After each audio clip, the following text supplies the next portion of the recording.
Welcome to Sleepy Sagas, where historical figures come to entertain your sleep. Tonight, we open with a chilling image, blood glistening on the cold marble floors of a silent palace in Seville, echoing screams swallowed by the stone walls. This is the world of Peter I of Castile, a man whose legacy is split in two. Some called him El Justiciero, the Just One, for lowering taxes and defending the persecuted. Others knew him as El Cruel, the Cruel, for imprisoning and murdering his own wife just 3 days after their wedding. As the story unfolds, you'll drift through moonlit corridors of power, betrayal, and paradox. Can a man be both a reformer and a butcher? Can justice and bloodshed share the same crown? Tonight, we ask, what kind of justice leaves a trail of corpses in its wake? Once again, if you like this video, don't forget to like and subscribe, so we have more motivation to produce better quality products. Welcome to the cold world of 14th century Castile. Here, even a child's cradle could be carved from stone. And for Peter, it nearly was. Peter of Castile was born in 1334, but not into warmth, nor peace, nor welcome. His first cries echoed not in celebration, but in murmurs behind locked doors. The child was illegitimate, spawned not from Queen Maria of Portugal, but from King Alfonso, she's beloved mistress, Leonor de Guzman. From the moment he inhaled the cold air of the royal chambers, Peter's existence was a crime in the eyes of the court, and his life would reflect it. The Castilian court was a nest of daggers, always whispering, always watching. Queen Maria's ladies smiled with tight lips, then spat on Peter's name the moment their backs were turned. To them, he was a shadow-born prince, an unwanted echo of sin, and shadows they believed carried curses. It wasn't long before they began to call him El Hijo de la Oscuridad, the child of darkness. By the time Peter could walk, he already knew what fear smelled like. Stale perfume on silken gowns, the iron tang of sweat behind velvet curtains, and worst of all, the blood scent that lingered on his father's sword belt. King Alfonso visited Peter and Leonor from time to time, never long enough to protect them, always just enough to draw attention. His absence spoke louder than his affection. Even as a toddler, Peter was not treated like a royal child. There were no lullabies, no parades.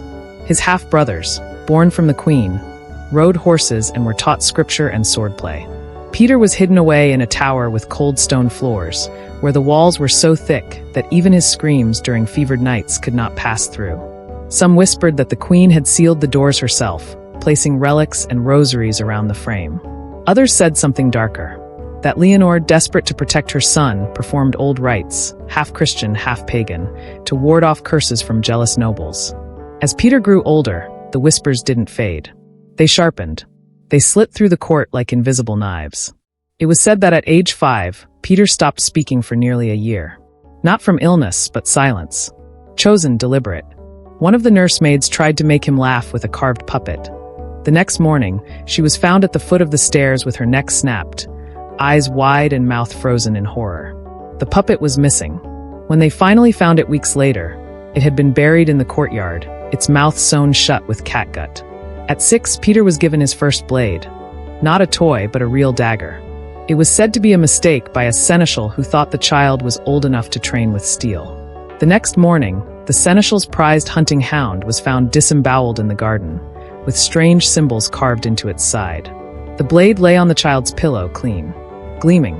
When asked about it, Peter merely blinked and whispered, "It barked at shadows." I showed it why. His mother, Leonor, remained his only comfort, though even she was not without darkness. Ambitious and cunning, Leonor saw in her son a weapon, a blade she could sharpen.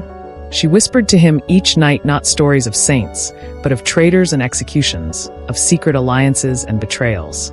"Trust no one," she would say. "Not even me, but especially not them."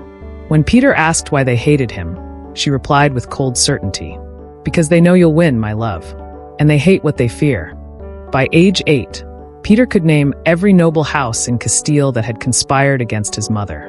He would recite their names aloud before sleeping, one by one, like a prayer. One night, a servant overheard him and asked why he did it. Peter smiled, his teeth still too small to look so menacing, and answered, "So I'll know whose turn it is next." Unlike other royal children, Peter had no companions. His half-siblings mocked him, his cousins avoided him. Left alone, he made friends of odd sorts, ravens that gathered on his windowsill, cats that never blinked, a mute servant boy who vanished after teaching Peter how to clean blood from silk. Even his tutors began requesting reassignment after only a few weeks. One friar claimed Peter could recite passages from scripture backward, in Latin, while smiling. One winter, during a snowstorm, a priest was brought in to perform a blessing on the boy's chambers. The candles flickered wildly as he read, and the temperature dropped even further. When he reached the words, "Deliver us from evil," the crucifix on the wall cracked straight down the center. Peter clapped. "He's listening," he said. At 10, Peter watched his first execution. It was meant to be a lesson in justice.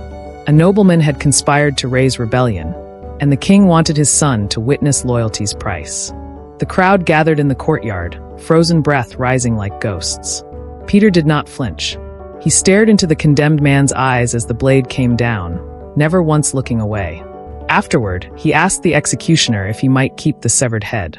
The man laughed, thinking it a jest. That night, the executioner's wife found the man hanging from a beam, his face pale, his eyes torn out. The boy never asked again. With each passing year, Peter's cruelty blossomed like a night flower, unseen, unlit, and intoxicating. At 12, he organized a hunt within the castle grounds. No animals, just servants dressed as wolves, running for their lives while Peter and his retainers rode after them with wooden spears. One boy, a stable hand, broke his leg trying to escape. Peter stood over him, eyes gleaming. "If you limp like a dog, you die like one," he whispered, before ordering his guards to trample the boy under hoof. By 13, Peter had grown quiet again, but this time with purpose. He no longer needed to speak to be obeyed. A single glance from his cold eyes was enough to send grown men scurrying. His mother, Leonor, smiled proudly as her son sharpened his smile and dulled his soul. But the court watched, always watching. Queen Maria, his father's lawful wife, plotted. She could not allow Leonor's son to gain power. So in secret, she turned her own sons against Peter. One by one, alliances were forged. Spies were planted. Rumors were sown. And Peter, always listening, always remembering, began to build his list again. This time it was longer. One day, a page boy entered Peter's room without knocking. A harmless mistake, by anyone else's standards. Peter said nothing, just watched. The boy left, confused. That night, when the castle torches burned low and the corridors turned to ink, the boy's screams echoed from the stables. They found his body the next morning, his throat cut, but not with a blade. With the very silk sash that Peter had worn earlier that day, wrapped 3 times around the neck, tied with a nobleman's knot. When asked about it, Peter tilted his head and said, "Some doors stay closed for a reason." By 14, Peter was feared more than he was understood. Whispers said he sleepwalked through the halls, muttering in tongues. That he left dead birds in the queen's bedchambers. That his touch turned milk sour. That he spoke to statues in the gardens, and sometimes they answered. But all of it paled beside the real terror. Peter remembered everything. Every slight. Every insult. Every look. His memory was a blade, always ready, always honed. And the court began to understand something terrifying. He was no longer a child. He was a reckoning waiting to happen. One moonless night, Peter found his mother weeping. Leonor, always composed, always calculating, had received word that her rivals were moving against her. "They'll destroy us," she said. "They'll rip you from my arms." Peter looked at her for a long time. Then he touched her hand and said, "Then we will tear them apart first." That night, a fire broke out in the western wing. 3 courtiers, known allies of Queen Maria, burned alive in their sleep. The fire was deemed accidental. No one believed it. Peter didn't smile. He didn't need to. By 15, the shadows in Peter's life no longer followed him. They obeyed him. He walked the halls like a phantom prince, one who had been denied a crown, but would take it anyway. Not with diplomacy, not with kindness, but with blood and silence. The year was 1350. The world was dying. Rot festered in the streets. The plague had come like a whisper in the dark, blackening skin and soul alike. Cities choked on the smoke of pyres. Priests walked through villages carrying bells and muttering last rites through linen masks. Horses fled from the smell of their own riders. And amid this chaos, a crown slipped onto the brow of a boy king whose heart had already turned to iron. Peter of Castile ascended the throne at 16, young, cold, and entirely unafraid. His father, King Alfonso XI, died at Gibraltar, claimed not by sword but by pestilence. The same plague that devoured peasants and nobles alike crawled into the royal tent and kissed his lips in the dark. When the news reached Seville, courtiers wept, bells tolled, and priests fasted. But Peter didn't flinch. As the crown was laid before him, he stared at it like it was a blade he had long yearned to unsheath. His mother, Leonor de Guzman, stood behind him. For a moment, she allowed herself to smile. But only for a moment. The day Peter was crowned, no sun shone through the cathedral's stained glass. Thunder rolled overhead like bones rattling across the heavens. The archbishop's hands trembled as he anointed the boy. Peter did not blink. His eyes, slate gray and bottomless, fixed on the crucifix above as if daring Christ himself to stop him. "I accept this burden," Peter said aloud, "not in mercy. In memory." Few understood the words. Fewer still would survive long enough to ask what he meant. The court gathered like insects to flame. Advisors, generals, nobles who hoped to mold the young king to their advantage. Among them stood one Alfonso de Albuquerque, Peter's chief advisor, and one of the most cunning political minds in Iberia. He had served Peter's father faithfully and now sought to wield the boy like a sword. But Peter was no weapon. He was the hand behind it. Albuquerque would smile, counsel, and bow deeply. But already, Peter watched him the way a hawk watches a mouse pretending not to tremble. "Trust is for fools," Peter once whispered to a page. "I prefer obedience." From the first week of his reign, Peter restructured the court, not with new policies, but with executions. The Castellan of Jaen was found guilty of disloyal conduct after a private meeting behind a locked door. His tongue was cut out and nailed to the palace gate. A noblewoman accused of poisoning her husband, Peter's distant cousin, was bricked up alive behind the walls of her own estate. Her screams were said to echo for days. Soon, courtiers began sleeping with knives under their pillows and making silent pacts with priests in candlelit confessionals. The palace itself began to change. Its halls grew colder. Mirrors were removed from certain corridors. Rumor claimed Peter saw too many eyes that weren't his own staring back. At night, strange processions were seen on the ramparts, hooded guards carrying torches and dragging chains that clinked like bone on stone. "Justice," Peter said, "should not wait for daylight." What began as rumor became ritual. He established a secret network, a royal web of informants, torturers, and whisperers that crept through the kingdom like smoke. They wore no uniforms, bore no seals. A man could be dragged into the street and hanged by dawn without trial, and none would know if it was the king's will or simply fear pretending to be law. Peter's chambers grew darker. Tapestries replaced windows. Visitors were frisked, blindfolded, and led through labyrinthine hallways before gaining audience. Servants said the king often spoke aloud to empty corners. That his room stank of iron, always iron. That dogs refused to enter. When questioned about his growing tyranny, Peter's answer chilled the blood. "If God watches all, then why should I not do the same?" His spies began to collect not only plots and treason, but thoughts. Anyone who criticized him in private, even in jest, could vanish. Entire families disappeared overnight. Whole towns fell silent after hosting visiting royal representatives. The horror was not in the violence, but in the silence that preceded it. Even Albuquerque, the king's closest advisor, began to fear the very boy he once hoped to control. Peter had grown different. Cold, mechanical, obsessive. He would not sleep unless the halls had been checked 6 times by different guards. He tested his food with live birds. He ordered that every tapestry be shaken out before he entered a room, and that all chairs be turned to face the wall when not in use. "He dreams of betrayal like other men dream of women," one courtier whispered. That courtier's tongue was later discovered in a goblet of wine at a royal banquet. But Peter did not merely kill for power. He killed for precision, for ritual, for control. He would interrogate prisoners himself, often at night by candlelight. He would place a silver bowl of water before them, then speak softly, gently. If they lied, he would cut their cheek and let the blood drip into the bowl. If they told the truth, he would do the same. By the end, the water would be dark as ink. "Truth," he'd say, "has a color." One of the few men Peter seemed to tolerate, if not trust, was his astrologer, a North African mystic known only as Kadir. This man was said to read the stars not for fate, but for enemies. He once warned Peter of a serpent in the crown. And within days, a noble was strangled with a gold chain during a feast. Peter made no announcement. He simply stared at the body for a long while, then told the servants to return the crown to its rightful size. Albuquerque, sensing the edge of his own life approaching, attempted to distance himself quietly. He began forging alliances in secret, whispering to foreign courts, offering influence in exchange for safety. But Peter was already watching. It was on a windless summer evening when Albuquerque was summoned. The air was thick, the palace quieter than usual. He dressed with care, placing his rings on, adjusting his collar, whispering a prayer he had not spoken since childhood. He never returned. The next morning, his head was found in the royal library, propped atop a stack of law books, eyes gouged, mouth sewn shut with golden thread. On the desk beside it, Peter had left a single note. Even wisdom rots. With Albuquerque's death, Peter's transformation was complete. He began dressing only in black, silk, fur, leather, never color. His crown was recast to remove its decorative gems. "They distract," he said. "Jewels are for children."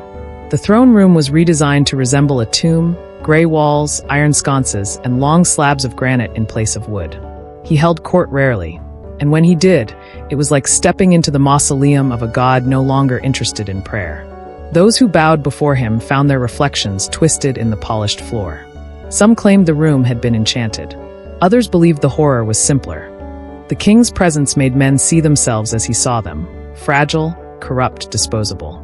Peter's reign had no seasons, only cycles, watching, punishing, purging. Whole monasteries were emptied. Towns were renamed. Histories were rewritten. He declared certain noble bloodlines tainted by cowardice and had their coats of arms publicly burned. His own family did not escape. His half-brother Frederic, once the Grand Master of the Order of Santiago, was lured to the palace with promises of peace. Peter embraced him, dined with him, then, in the middle of the night, had him hacked to pieces in front of his men. The walls were painted in blood. Peter emerged calm and unsullied and declared, "Now the order is pure again." What made Peter's cruelty so terrifying was its consistency. There was no madness in his gaze, no frenzy in his wrath. He punished with surgical clarity. He did not scream. He did not gloat. He simply removed. The kingdom bled, but it obeyed. Those who survived did so by becoming shadows themselves, echoes of their former selves. They no longer dreamed of revolution, only of surviving another day. Even poets stopped writing. There was no room for beauty in a kingdom where the king dissected metaphors like corpses. Peter was not loved. He was not hated. He was feared, like famine, like pestilence, like death. At 16, he had become a ruler. By 20, he had become something else entirely. And beneath it all, the question festered like a wound. Did he believe himself just? Because Peter never doubted his own righteousness. To him, the executions were not murders. The torture chambers were not places of cruelty, but of purification. The fear he sowed was not tyranny, it was discipline. He called it cleansing the rot. He believed the kingdom was sick, and that he alone had the stomach to cut the infection out. And when asked years later why he executed so many, why he turned his crown into a scythe, Peter's answer was as cold as the steel he favored. "I do not rule with love. I rule with memory. And I remember everything." In the year 1353, a chill wind crossed the Pyrenees, carrying with it a name, Blanche of Bourbon. She was a princess of France, noble by blood, graceful by bearing, and young. Very young. Barely 17, with porcelain skin and copper gold hair threaded like sunlit silk beneath her veil. She was not merely beautiful, she was political. A living treaty wrapped in lace and incense. For Peter of Castile, the union was a transaction. For Blanche, it was a sentence written in a language she did not yet understand. They met for the first time in Valladolid. The city was dressed like a bride itself. Banners hung from windows, bells rang through the streets, and flower petals rained from balconies.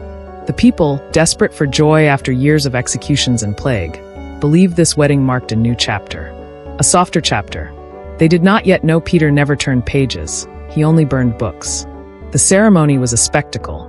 Blanche, radiant and pale, stood with her gloved hands trembling in prayer as priests chanted blessings she could barely comprehend.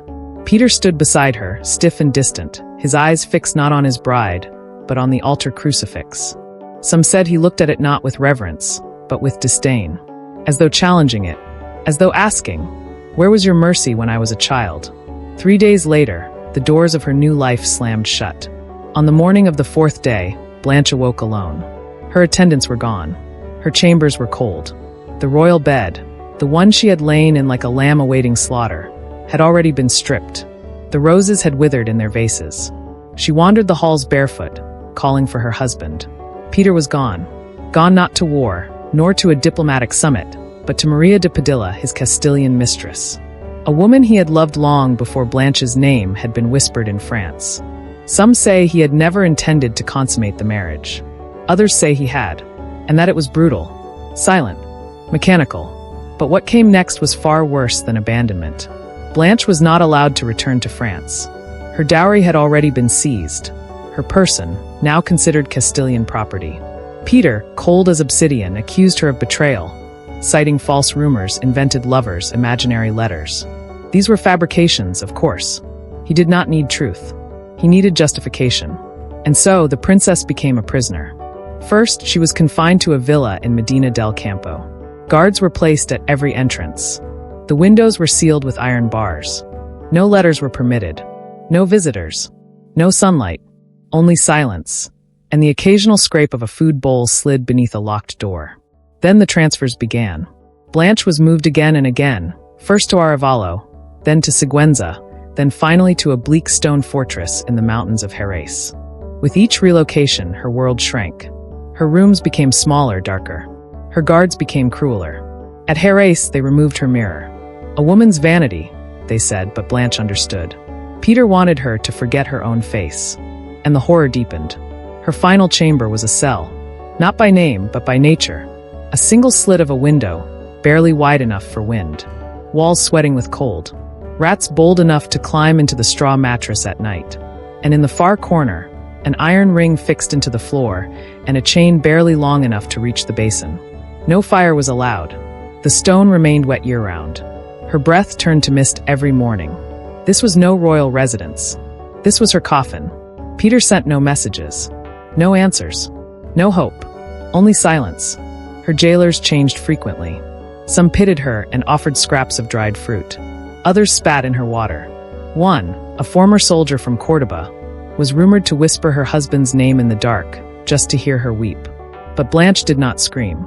Not at first. For the first year, she remained composed. She prayed. She sang softly. She etched poetry into the walls with splinters of broken bowls. But time, like Peter, was patient and merciless. As months melted into years, her voice thinned. Her fingers grew skeletal. Her hair, once luminous, dulled into a lifeless curtain. Her mind frayed in the silence. By the 4th year, she had stopped speaking altogether. By the 5th, she began to hallucinate. She claimed the stones whispered to her at night. That Peter's face had appeared in the frost upon the wall, grinning.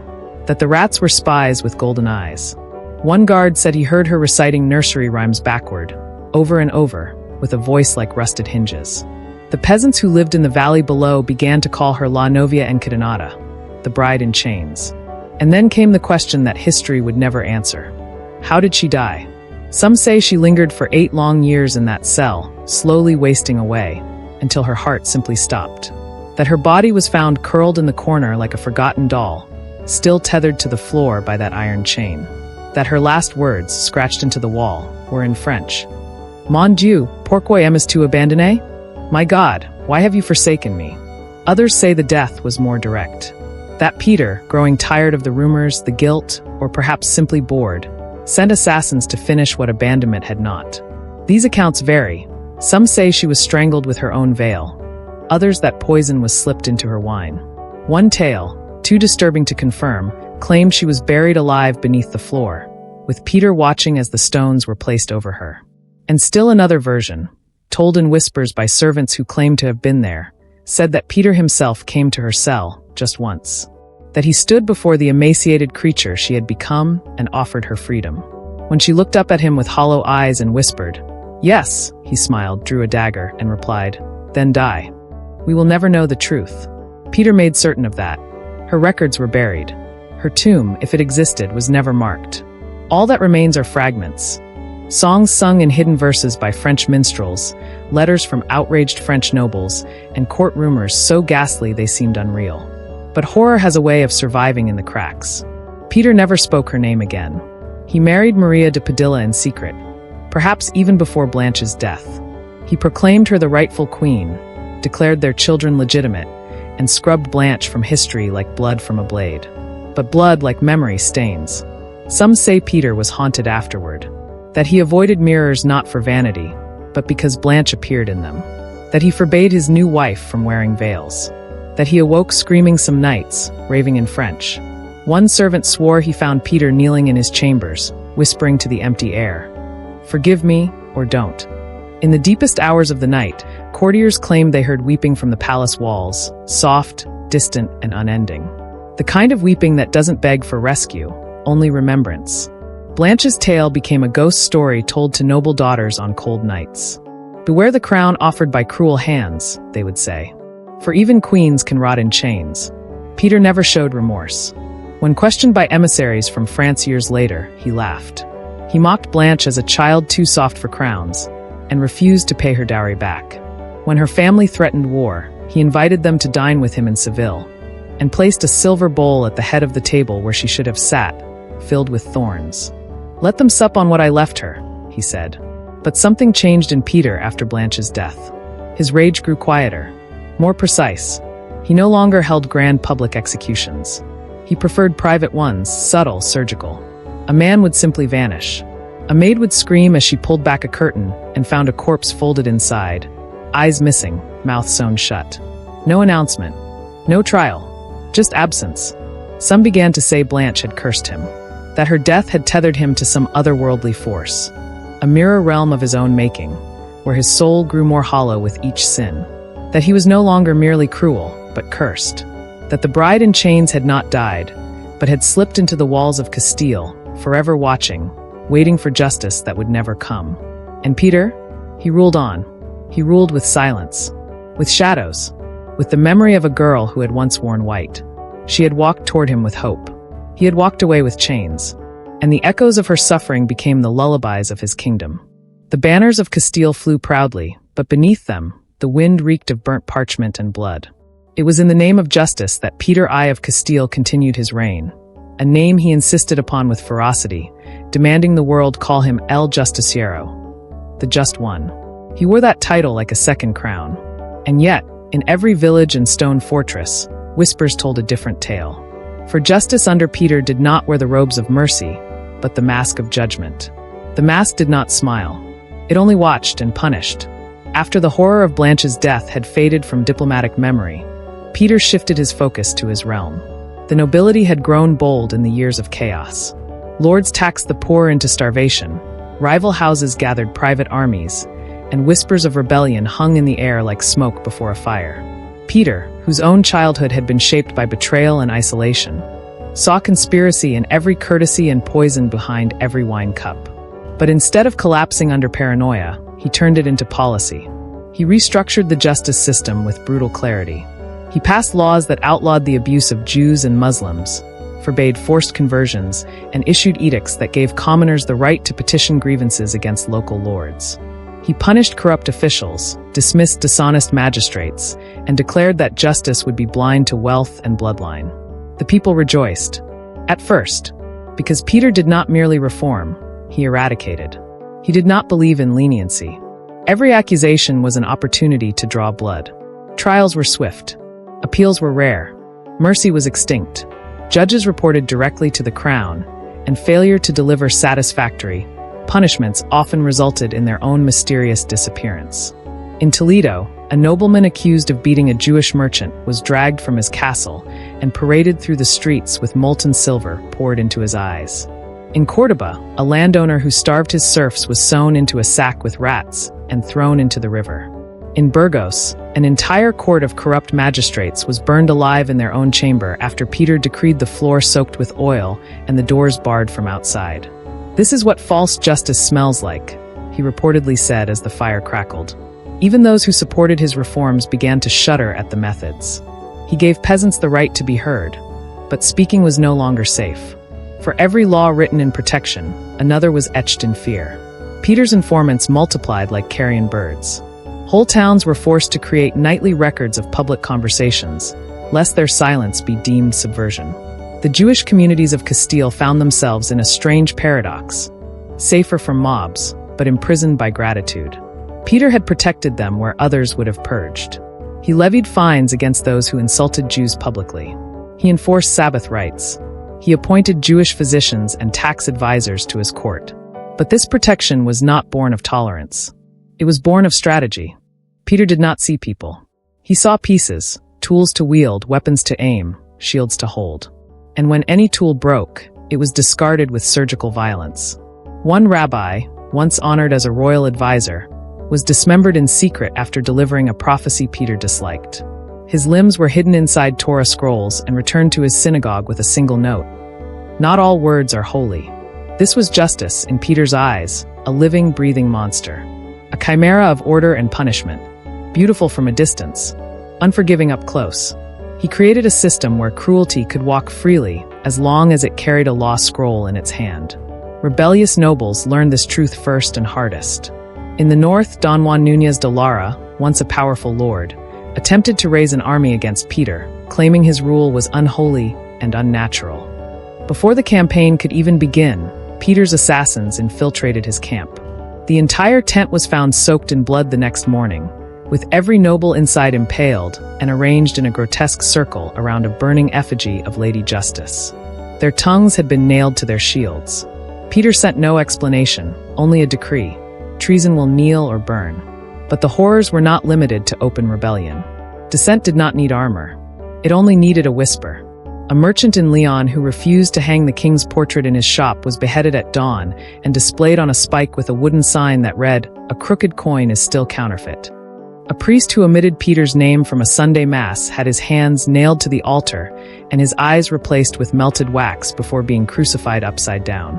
And then there was the trial of the 7 candles. 7 noble families in Seville, rivals of the king's tax policy, were accused of seditious speech. No hard evidence was provided. No defense was accepted.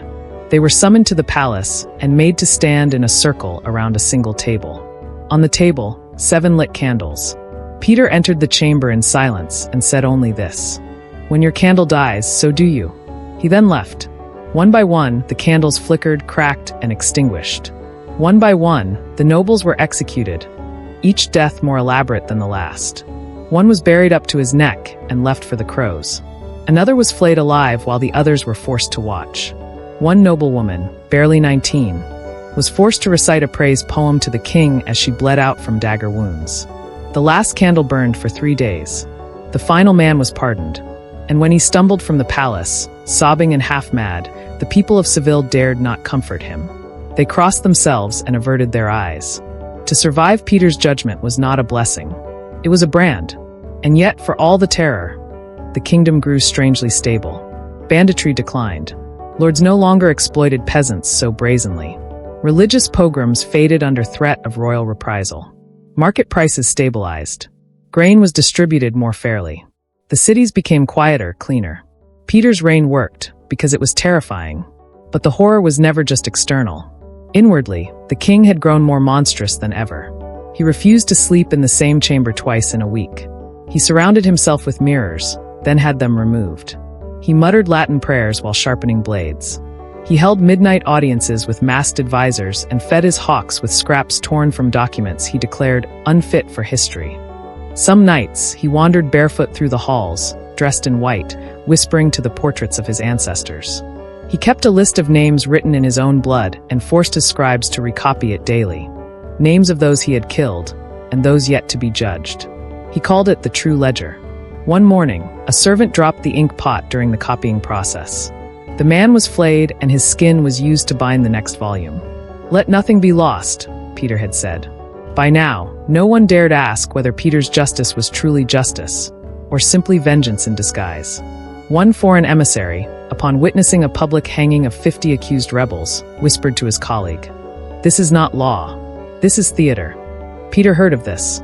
The emissary was found weeks later, sewn into the body of a slaughtered horse and left to rot on the border. Even actors must be judged, Peter declared. The line between protection and persecution had vanished. People no longer knew whether Peter's sword would defend or destroy. His laws were etched in blood, and his court smelled of rot and incense. Mothers warned their children not to speak too loudly. Priests hesitated before invoking the king's name in sermons. Nobles signed decrees with trembling hands, not knowing if the ink would summon a noose. And the people, the ones Peter claimed to protect, grew silent. It was not peace. It was stillness. The stillness of prey too afraid to breathe. In the eyes of history, Peter remains an enigma, a king who defended the defenseless and punished them too. A reformer who built walls from bones and passed laws with the same hand that wrote death warrants. His reign was not marked by madness, but by method. For Peter, justice was not a shield. It was a sword with no handle, and everyone who reached for it, friend or enemy, rich or poor, bled. In Peter's Castile, fear was not found on the battlefield. It sat beside you at the banquet table. The royal court was no longer a sanctuary of nobility and culture, but a warren of silken lies and glassy stares. Its polished marble floors masked the screams that had echoed down them. Its gilded chandeliers reflected not light, but silence.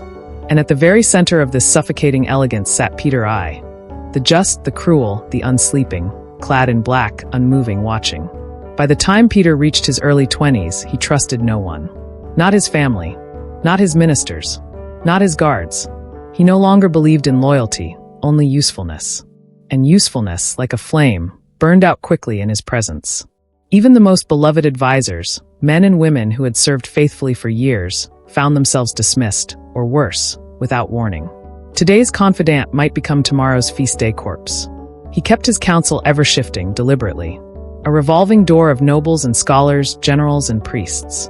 They would serve for weeks, sometimes only days, before being replaced. No one knew why. No one dared ask. The moment one became comfortable, the moment their eyes lingered too long on the king, or their words grew even slightly confident, they would vanish like a breath in winter. The king called it, cleansing the voice of the room. Every word spoken in Peter's presence was a risk. Every compliment a coin flip. Some tried flattery, others silence. Neither worked. A noble woman who praised his judgment was found drowned in her own bath with her tongue removed. A court jester who sat quietly for 3 nights in a row was impaled on a spike and used to hang royal proclamations. He knew too little, Peter said, and still said too much. The banquets were worst of all. Peter loved spectacle. Not the joy of it, but the tension. He would host elaborate feasts with tables stretching into candlelit infinity. Every plate a mosaic of excess. Musicians played trembling notes, acrobats flipped in silence, servants moved like ghosts. Guests sat on edge, laughing too hard, drinking too little, always waiting. Because sometimes at these banquets someone died. It did not happen often, but it happened enough. At one infamous feast, a noble from Toledo made the mistake of proposing a toast to Peter's boundless mercy. The room froze. Peter raised his cup, smiled, and drank. An hour later, the noble began coughing violently. Blood poured from his mouth. He collapsed into his roast boar, convulsing. Peter watched him die without flinching. Then, with casual finality, he tapped the table and announced, "Dessert." No one left the hall. No one screamed. They simply ate, and hoped the next course wasn't their last. Poison became the court's shadow. It lived in the silver goblets and clung to the edges of wine pitchers. It whispered in the scent of honeyed dates and crept beneath the skin of figs. Rumors spread that Peter had personally trained his cooks in the use of rare toxins. He had alchemists from North Africa and Italy brought in, not to heal, but to teach him how to kill beautifully. He could recite the names of at least 20 poisons. He knew which left foam at the mouth, which preserved beauty for days after death, which slowly unraveled the intestines like wet parchment. It was said he once practiced with birds, and then with cats before moving on to prisoners. And then finally to courtiers. "A lie is like a grape," he once murmured, easily crushed between tongue and tooth. Even water was no longer trusted. Some guests brought their own flasks. Others paid servants to taste each bite first. A few drank nothing, ate nothing, and still vanished. Because poison wasn't the only danger in Peter's court. Sometimes a loyal advisor would stand beside the king during an address, smiling, speaking proudly. And the next day, their rooms would be sealed, their portraits removed, and their names erased from court rolls. Not exiled, not tried, erased, as though they had never existed. When asked about one such disappearance, Peter simply replied, "Ghosts should not dine with the living." A court clerk, young, eager, and bright, once made the mistake of noting down the names of the missing. He kept a secret scroll, marking each name with a red drop of wax. One night, He left the scroll unguarded on his desk. The next morning, his desk was gone. Not cleared. Gone. Removed entirely from the palace. When asked about it, Peter's steward said there had never been a clerk of that name. No record. No birth. No body. And yet, in the corner of the scribe's former room, a single red drop of wax remained, hardened, cold, unmoving. The courtiers began to speak in symbols. In glances. In notes written in lemon juice, read by candlelight. But even that became dangerous. Peter introduced a new law, written by his own hand, making unsanctioned paper a treasonous object. Parchment dealers were arrested. Quill makers were questioned. One calligrapher was crucified in the square with his fingers individually nailed to planks. If the pen is mightier than the sword, Peter said, then both must bleed. Even silence became a form of rebellion. At one evening council, Peter asked a question about border taxes. No one responded quickly enough. The room grew still. Then Peter turned to a well-respected lord and said, "Your silence is heavy." The man begged forgiveness, swore he was thinking. Peter nodded and gestured to the guards. They dragged the man screaming from the chamber. He was flayed and left on the palace gates with a sign. Thought too long. The court learned a new rhythm, one of fear, anticipation, and ritual. Enter the room. Bow. Speak only when spoken to. Praise nothing. Question nothing. Leave quickly. Sleep with one eye open. They became shadows of themselves, hollowed, brittle, ceremonial. The palace, once echoing with music and politics, became a tomb of soft footsteps and gloved hands. Even the walls changed. Peter ordered that the tapestries be removed. He said they muffled the truth. In their place, he hung mirrors. Dozens. Hundreds. Lining the hallways, chambers, council rooms. No one could speak without seeing themselves reflected. No one could plot in secret. But not all the mirrors were normal. One noblewoman claimed she passed a mirror late one night and saw not her own face, but Peter's staring back, grinning. She fainted. The next morning, she was gone. Her name, removed from court records. Others reported that some mirrors were slightly off. Reflections moved when their owners stood still. Eyes blinked twice. Backgrounds shimmered. He sees through them, they whispered. He's always watching.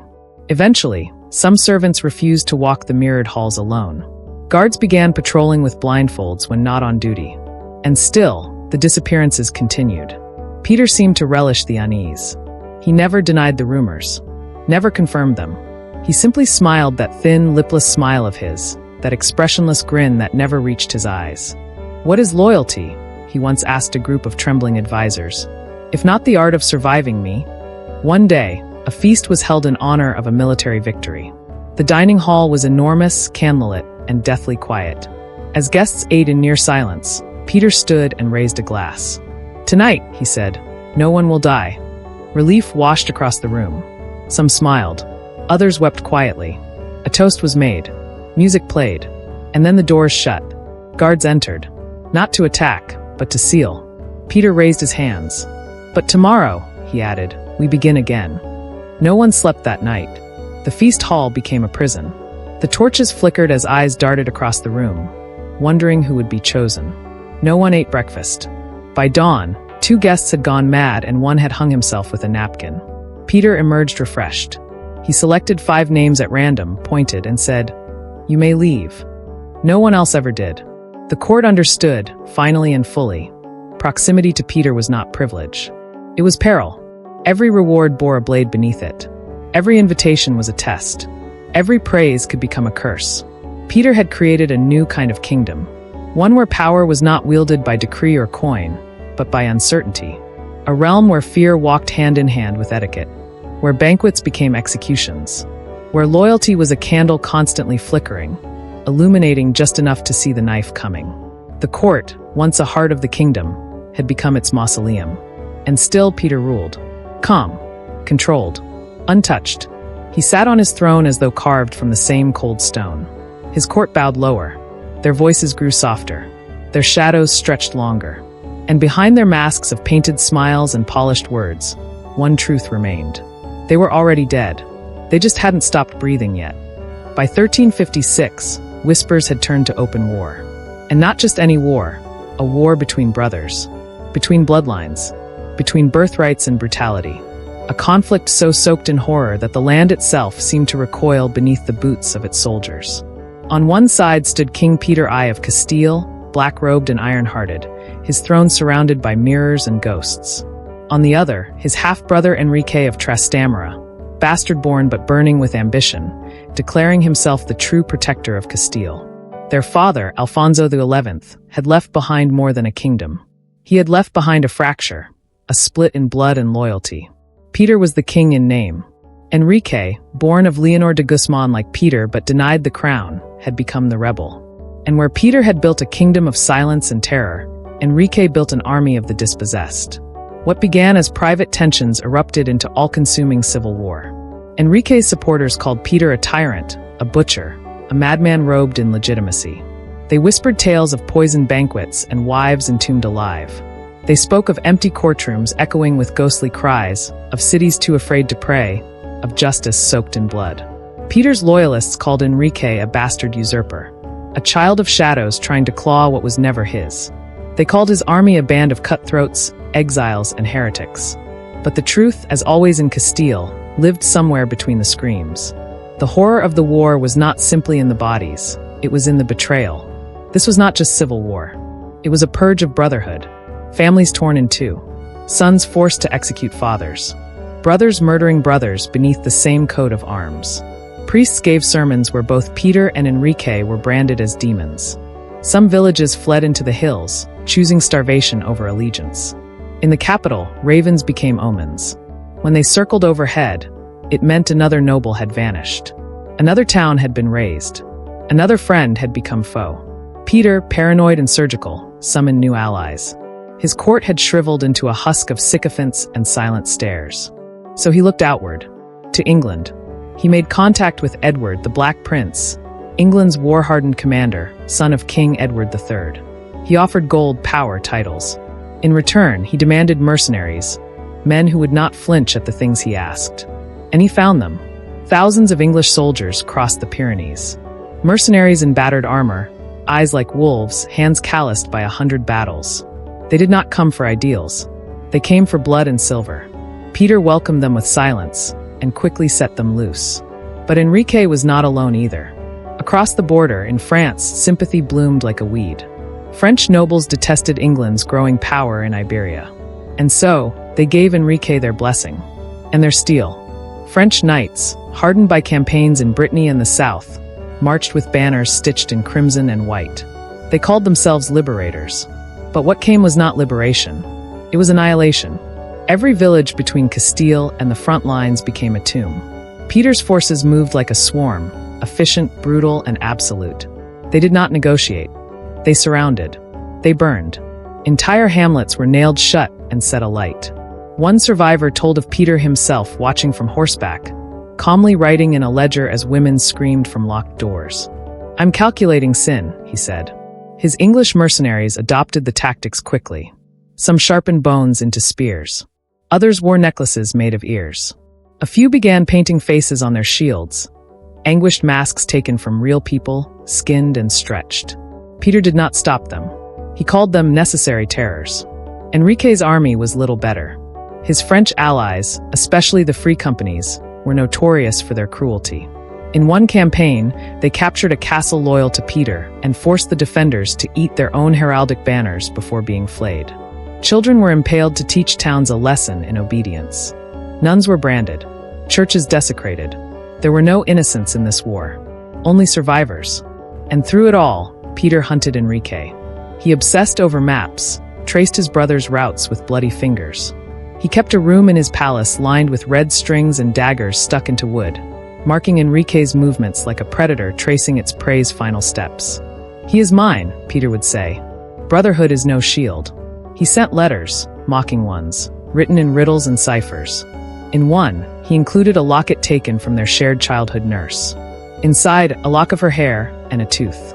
"I remember her better than you," the note read. Enrique responded with fire.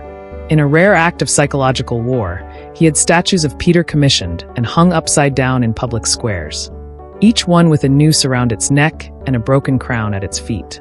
He declared Peter no longer king, but the Tyrant of Seville. The final act began in 1367, at the Battle of Najera. A field of dust and ash. A sky without mercy. Peter, backed by English might and hardened Castilian loyalists, faced Enrique's Franco-Castilian alliance on open ground. It was brother against brother, blood against blood. The battle was brutal, but Peter's forces had the advantage. The English longbowmen cut down swathes of Enrique's infantry. The Black Prince himself charged at the head of cavalry, smashing through enemy lines with mechanical force. The screams were endless, men being crushed, skewered, drowned in their own blood. Peter did not fight. He watched. High on a hill, wrapped in black, he sat beneath a red canopy, flanked by executioners taking notes. When asked why he refused to join the battle, he answered, "Because I am the storm, not the rain." Enrique fled, his army shattered, his banner trampled. But Peter made a mistake. He believed the war was over. It wasn't. Victory did not soothe Peter. It unhinged him. Back in Castile, he unleashed a new wave of purges. Anyone suspected of even whispering sympathy for Enrique was executed. One family, entirely wiped out from grandparents to grandchildren, was buried in a single pit with a placard above reading "They dreamt wrongly." In Seville, a man found with a French coin was disemboweled and hung from the bell tower. The bells rang with each gust of wind, and people began calling them the intestines of justice. The Black Prince, disgusted by Peter's excesses, withdrew his forces soon after. He had come for power, not genocide. Enrique, meanwhile, had survived. He fled to Aragon, rallied new forces, built new alliances. And in the shadows of Castile, the resistance bloomed again. What followed was no longer war. It was haunting. Peter became increasingly unstable. He slept in armor. He spoke to ravens. He began to believe that Enrique had learned sorcery, had cursed him with voices in his skull. He ordered his doctors to drill holes in prisoners' heads and let the demons out, then dissect their brains for signs of heresy. He believed Enrique was in every mirror. He ordered them all destroyed. One evening, a mirror was found intact, left behind in a servant's room. Peter summoned the servant, forced him to stare into the glass, and asked what he saw. "Myself, my lord," the boy answered. Peter smiled and said, "Then you're lying," before having him buried alive in the garden. The earth did not forgive. Peter's allies dwindled. His mind frayed. Enrique's name became a psalm of hope across the countryside. In 1369, they met for the last time, brother and brother, at the castle of Montiel. Peter, betrayed by one of his own, was cornered in a cellar beneath the fortress. Enrique arrived in silence. He did not come with banners or legions, only with a dagger. The brothers stood alone. Some say they spoke. Others say they didn't need to. Peter lunged. Enrique drove the dagger into his chest. The two struggled in the torchlight, wrestling like beasts. At last, Enrique forced Peter to the ground and drove the blade deeper. Peter screamed, "I am king." Enrique whispered, "No, you were." And with that, the war ended. Castile was broken, but it breathed. Enrique rose as Enrique II. Peter's body was buried in haste, his name scorched from monuments, his deeds reduced to whispers and shadows. But even as peace returned, mothers still told their children not to speak too loudly in the dark. "Why?" they would ask. "Because Peter might be listening," they'd reply. Brotherhood had been a lie, the throne a curse, and Castile would never forget the horror of a war where kinship died and cruelty reigned. Beneath the sunlit palaces of Seville, another kingdom thrived. It was a place no map dared mark, no priest dared bless. This realm was built not of marble and gold, but of stone, rust, and bone. The stairways that led down into its heart whispered like dying mouths. And its king did not wear a crown. He wore gloves, black leather, always spotless, and eyes that glinted like steel wet with morning frost. Peter ruled above. But below, in the dungeons, he became something else. He became legend. He became nightmare. The royal prisons of Seville had long been feared, but under Peter's hand, they became something else entirely. A network of darkness and screams, an inverted cathedral where confession was not whispered but ripped from the throat. The cells were carved into the earth like tumors, each turn more twisted than the last, each chamber colder, smaller, hungrier for flesh. No one truly knew how deep the dungeons went. Some said the tunnels stretched beneath the entire city, connecting ancient Roman catacombs, Moorish crypts, and forgotten wells. Others whispered that the walls themselves were alive, slick with blood that never dried, etched with sigils drawn in fingernail and bone. They called it El Estómago del Rey, the king's stomach, because once you were swallowed, you never came out. Peter himself designed much of the torture apparatus. He studied diagrams from Italy, scrolls from Byzantium, and whispered teachings from North African inquisitors. He modified devices, combining ancient instruments with nightmarish precision. The rack became longer. The pair of anguish was refitted with glass tips. He created something called La Cruz Calada, the silent cross, a T-shaped frame designed to stretch a body until the joints side apart. But his favorite device was the chair, an iron throne spiked with dozens of needles, each placed where flesh would sit or rest. When heated from below, the chair grew red, then white. Peter called it the judgment seat, and he used it often. He did not delegate this terror. No, Peter interrogated prisoners himself. Personally, methodically. He did not scream. He did not rage. He asked questions in the same tone one might use to order breakfast. Calm, curious, patient. What did you say about my brother? Who wrote the letter to Aragon? Whose hands poured the wine that night? And when silence answered, he made the body speak. Some interrogations lasted hours, others days. Food was withheld. Light was forbidden. The only mercy granted was the quickness of the pain. But Peter was not always so direct. He would sometimes begin with kindness, bringing prisoners wine, bread, clean water. He would speak gently, offering freedom in exchange for cooperation. Some believed him. They spoke. They died screaming. Because to Peter, the confession was never the end. It was the beginning.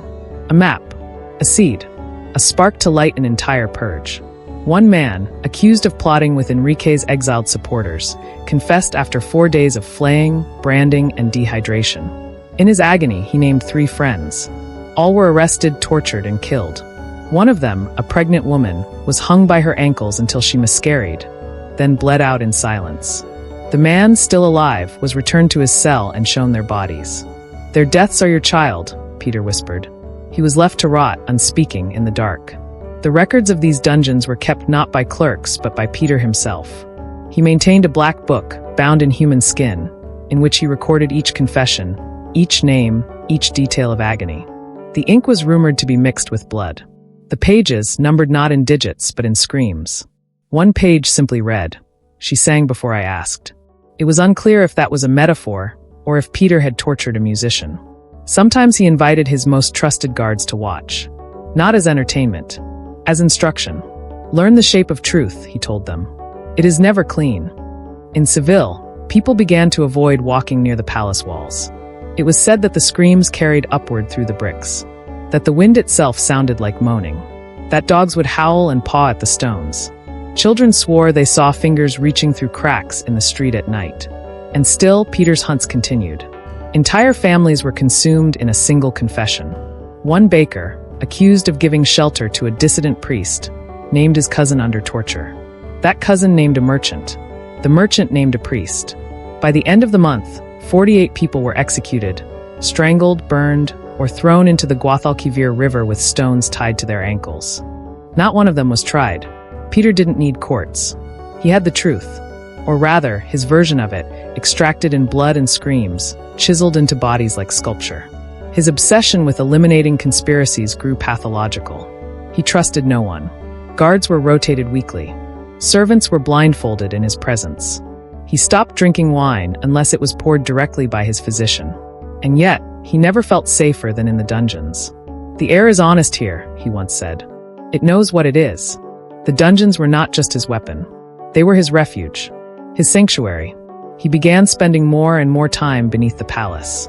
Some whispered he slept down there. Others said he'd gone mad, conversing with the dead, asking advice from severed heads kept in glass jars. One guard claimed he saw Peter whispering to a corpse on the rack, nodding as though receiving counsel. And yet, his control remained unbroken. Every nobleman in Castile knew. A single accusation could lead to a knock at midnight. A bag over the head. A stumble down endless stairs. And then fire. Iron. The chair. Some took their own lives before being taken. Others fled across the border. But most stayed, paralyzed by fear. Because even silence was dangerous.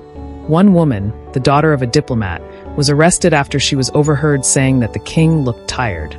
Her words, recorded by an informant, were labeled disrespect of royal image. She was placed in a coffin lined with nails. They called it the Bride of Sleep. The coffin was designed so the nails pressed gently when still, but stabbed when moved.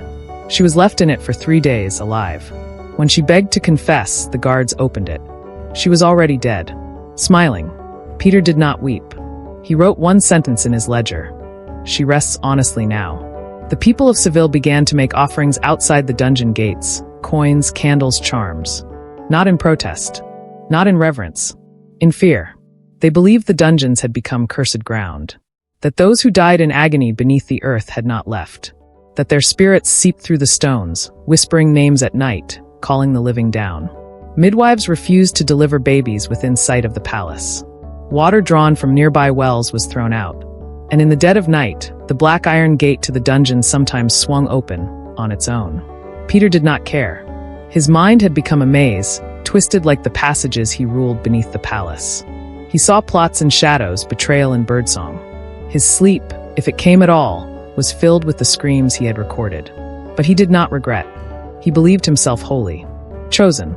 God listens in blood, he once told a bishop. And I am the knife. The bishop was later found crucified upside down, with a page from the Bible nailed to his forehead. Psalm 94 verse 1. O Lord, God of vengeance, O God of vengeance, shine forth. But vengeance had already taken form. It walked with Peter's face and spoke with Peter's voice. And it lived in the dungeons of Seville. By the end of his reign, thousands had passed through the tunnels beneath the city. Most never came out. Those few who did were unrecognizable, bodies warped, minds shattered, eyes hollow as dry wells. One man, released by mistake, spent his final days drawing maps in blood on the walls of his home. Maps of the dungeons. Maps of pain. He died trying to dig a tunnel through his cellar floor. The people never knew how many were taken. The records were destroyed. The names unspoken. The dead buried in unmarked pits beneath olive groves and churchyards. But they remembered. They remembered the scent that drifted from beneath the palace when the wind blew south. They remembered the silence of families that stopped appearing at market. They remembered the feeling of eyes on their back when they said too much. And they remembered the truth. Peter was not a king of men. He was the king of the dungeons. Of screams. Of silence carved into stone. Of pain so pure it became belief. And beneath the earth, his kingdom still waits. Peter of Castile loved women. Or so the chronicles claimed. But love, in Peter's hands, was not tender. It was not gentle. It was not even sane. For Peter, love was possession, sharp-edged, obsessive, and fatal. From the outside, his palace teemed with grace and elegance. Women of the court glided through halls adorned with silks, gold jewelry clinking gently against collarbones, faces powdered with chalk and perfumed with roses. But beneath the beauty lay dread. No smile was fully sincere. No eye contact lasted long. In Peter's presence, even his concubines bowed like prisoners before execution. Because everyone knew, the king did not forgive betrayal. And in his mind, betrayal required no proof. Only a whisper, a silence too long, a glance held too briefly. Peter had one wife by law, Blanche of Bourbon. And he had already buried her, in chains, in darkness, in silence. But Blanche was only the beginning. Peter's relationship with women was a labyrinth of mirrors, each one warped and smudged with blood. He wore their affections like masks, smooth on the outside, hollow within. When one cracked, even slightly, it was discarded, often violently. The only one who seemed to have ever held his true attention was Maria de Padilla, the enigmatic Castilian noblewoman who became his mistress, advisor, and many suspected, the true queen of his haunted reign. Maria was unlike the other women of court. She was quiet, calculating, and composed. She avoided lavish displays and spoke little in public. Her strength came not from beauty alone, but from silence, something Peter valued almost as much as control. He met her before his marriage to Blanche, and from the moment he saw her, he was ensnared. Some claimed she bewitched him, that she used herbs and ancient charms to hold his gaze. Others said it was the opposite, that Peter had merely found in Maria a mirror of his own darkness, patient, poised, and untouchable. She became his shadow. She bore him children. She whispered advice into his ear. She knew names, secrets, and which threads of the kingdom could be pulled without unraveling the whole. But even she was not safe. In 1361, Maria died. The cause was never confirmed. The official record claimed illness, fever, sweating, breathless nights. Yet no physician was ever summoned. No prayers were said publicly. One day, she simply vanished from court. Some whispered poison. Others whispered Peter's name. What's certain is that Peter grieved. But his grief was strange, distorted. He locked himself in his chamber for days, emerging with hollow eyes and unwashed robes. He refused to eat. Then, abruptly, he emerged and declared her his true wife, the only one he had ever loved, the only woman who would ever be queen. He forced the court to accept the proclamation. He held a mock wedding after her death, placing a crown upon her embalmed head, propping her up in the chapel like a bride made of wax and sorrow. Priests were made to bless the corpse. Noblemen were forced to bow. Musicians played softly as the smell of rot soaked the carpets. The entire palace became a mausoleum. A week later, he had her buried in a tomb befitting a queen, with carved angels on either side. But the eyes of the angels were hollow, unfinished, as though the sculptor feared completing them. From that moment on, Peter kept a strand of Maria's hair inside a black glass locket worn against his skin. He was never seen without it. Some said he whispered to it at night. But Maria was only the most infamous of Peter's women. Many others passed through his chambers, and almost none left unscathed.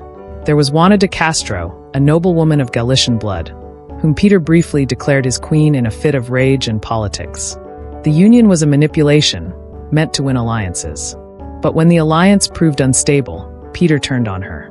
Within days of the wedding, she was cast out. Her name struck from royal scrolls. Her servants arrested. One was found hanged in a well, another gagged and drowned in a wine barrel. Juana herself was placed under house arrest. She lived for a few more years, fading into obscurity. Some say she tried to curse Peter from afar. Others say she simply went mad. Then there were the unnamed, the handmaidens, the dancers, the foreign envoy's daughters. Some were invited to his private rooms. They returned pale, shaken, eyes darting like trapped birds. Some never returned at all. One dancer from Valencia was brought to court to perform during a spring feast. She captivated the room, twisting and spinning like fire and silk. Peter watched, silent. When she finished, he applauded once, then gestured for her to approach. She did. That night, she was placed in a guest chamber. By morning, the room was empty. The sheets were soaked with blood. A single slipper remained, crushed flat as though stepped on by something heavy or enraged. Peter made no statement. The court simply understood. Beauty was dangerous. Then came Beatriz, a young noblewoman from Toledo, rumored to have caught the king's eye at a hunting banquet. She was intelligent and careful, some said too careful. She politely declined Peter's attention, citing religious devotion. For days, she remained sequestered in her chamber, praying. On the seventh night, her door was broken down. She was taken. Her family was told she had been called for holy service, an honor they claimed. But no one ever saw her again. Her family estates were confiscated, her father arrested for unauthorized prayer, and her name erased from all correspondence. 1 year later, a maid cleaning an unused wine cellar beneath the palace discovered a set of small bones tucked beneath a pile of rotting silk. The remains were never identified, but a golden ring engraved with the name Beatriz sat beside them. Peter never acknowledged it, but he wore a new ring shortly after, plain gold with no inscription. The court understood. Women, to Peter, were not individuals. They were masks. Some shined bright, others dull, but all were worn briefly, cracked, and discarded. His affections were tests, games of obedience. The moment love required respect, or distance, it was deemed treason. And Peter had only one punishment for treason. Even his daughters, born from Maria de Padilla, were kept under constant surveillance. Their nurses were changed monthly. One was found to have sewn a tiny prayer scroll into the lining of a dress. She was executed publicly for heresy by enchantment. The child wore the dress that day. The bloodstain never came out. Peter's mother, Leonor de Guzman, once the most powerful woman in Castile during Alfonso X's reign, had already been executed by Queen Maria of Portugal shortly after Peter took the throne. Many believed Peter never forgave that. He never spoke his mother's name aloud, never avenged her openly. But his vengeance whispered through other women. Some believed every act of cruelty against a woman bore his mother's shadow, that he saw betrayal in every female voice, abandonment in every female tear. One chronicler wrote, "He killed his lovers not because they were unfaithful, but because they could not be his mother." A strange shrine was discovered after his death, deep in the dungeons of Seville. A room lined with old portraits, torn and restitched. Women's faces stitched together with crude thread. Some bore smiles carved into the canvas. Others had their eyes replaced with real ones, preserved in jars, then pinned to the canvas with iron nails. At the center of the room was a single mirror, cracked. And behind it, something scratched into the wall. None of them speak like she did. To love Peter was not a blessing. It was a curse. A corridor with no exit. His affection suffocated. His attention incinerated. And yet, he surrounded himself with women. Courtiers. Singers. Dancers. He demanded beauty but crushed it. Demanded loyalty but killed it. Because Peter didn't want partners. He wanted reflections. And when the mirror cracked, even slightly, he broke it completely. Those who bore his children were closely watched, their rooms sealed from the inside. Some were never allowed to leave the palace. Others died shortly after childbirth, their deaths explained as complications. One midwife later confessed, under torture, that she had seen Peter whisper to a newborn girl, "You'll never leave me." Not like the others. That child died a week later. A fever, they said. But the midwife insisted the fever came only after Peter visited. The women in Peter's life were silenced, by death, by imprisonment, by fear. And yet their stories outlived him. Their ghosts, real or imagined, stained the halls of Seville. Visitors claimed to see women in bridal gowns walking the corridors at night. One courtier claimed he awoke to find a pale woman standing at the foot of his bed, her mouth sewn shut with golden wire. He died the next morning, drowned in his own blood. No wounds. No attacker. Just fear. The people began to believe that Peter had not just ruled the living, but had bound the dead to him, especially the women he wronged. That his palace had become a graveyard with servants. That every mirror reflected not the viewer, but her, the one who came before and screamed the longest. The women in his web never left. Even after death, they remained, tangled in his cruelty, feeding it, echoing it. Because Peter did not kill them all at once. He killed them slowly, with promises, with stares, with crowns made of rusted thorns. Seville was once called the Jewel of Castile. But under Peter's reign, it earned a darker name, the City of Knives. The sunlight still fell on its whitewashed walls. Orange trees still lined its courtyards. Church bells still tolled above the roofs of tiled palaces. But the laughter had died. The windows stayed shuttered. The people walked with hunched shoulders and eyes fixed on the ground. Fear was not spoken of in Seville. It was inhaled, like smoke from distant pyres, like the rot of something hidden behind a locked cellar door. Under Peter, the city became something else entirely. No longer a capital, no longer a sanctuary. It became an open-air prison. And its jailer walked like a ghost in daylight, cloaked in black, hands behind his back, eyes too sharp to be human. His name was on every tongue but spoken only in whispers, behind closed doors, behind prayers. Because in Seville, even your own walls might betray you. Peter's regime was no longer confined to dungeons or courtrooms. He brought the silence and suspicion of the palace to the streets. He unshackled terror and let it roam free, its footsteps echoing down alleyways long after the boots were gone. He established a network of informants, thousands strong. But they wore no uniform. They held no scroll. They could be anyone, your neighbor, your baker, your child's tutor. A raised brow, a hesitant pause in a sentence, an incorrect response to "Long live the king," was enough to have a person marked. People began speaking in code, then in gestures, then not at all. One woman was taken for sighing too deeply during Massachusetts. Her husband disappeared a day later. Their home was boarded up. Their chickens starved to death in the yard, clucking softly like souls too dumb to know they'd been cursed. Those who returned from questioning, if they returned, came back changed. Bent, broken, mouths full of cotton and silence. They wouldn't speak, even when begged. One child clung to his mother's dress for 3 days, repeating the same phrase. "He's under the floor.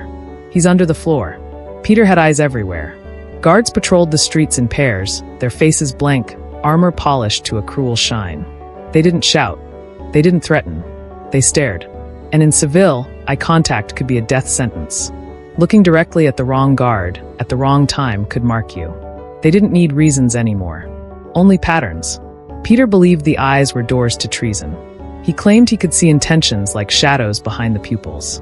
So people trained themselves to avoid looking up. Markets filled with bowed heads. Churches prayed facing walls. Parents taught their children not to look, but to listen. Because a glance could cost a life. One boy, no more than 10, was taken after laughing too loudly in a plaza. His body was returned in a sealed box. Inside, only his hands remained. But the horror didn't end in the streets. It flowed into the Guadalquivir River. The wide, winding waterway had once been the lifeblood of Seville, bringing goods, culture, voices from distant shores. Under Peter, it became a grave. People began to notice strange things in the water. At dawn, workers would find bloated shapes floating near the docks.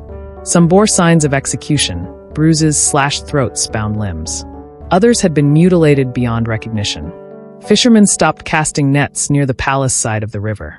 The fish there were wrong, soft, pale, their eyes too human. Rumors spread that Peter had begun dumping bodies into the river at night, letting the current carry his judgment out to sea.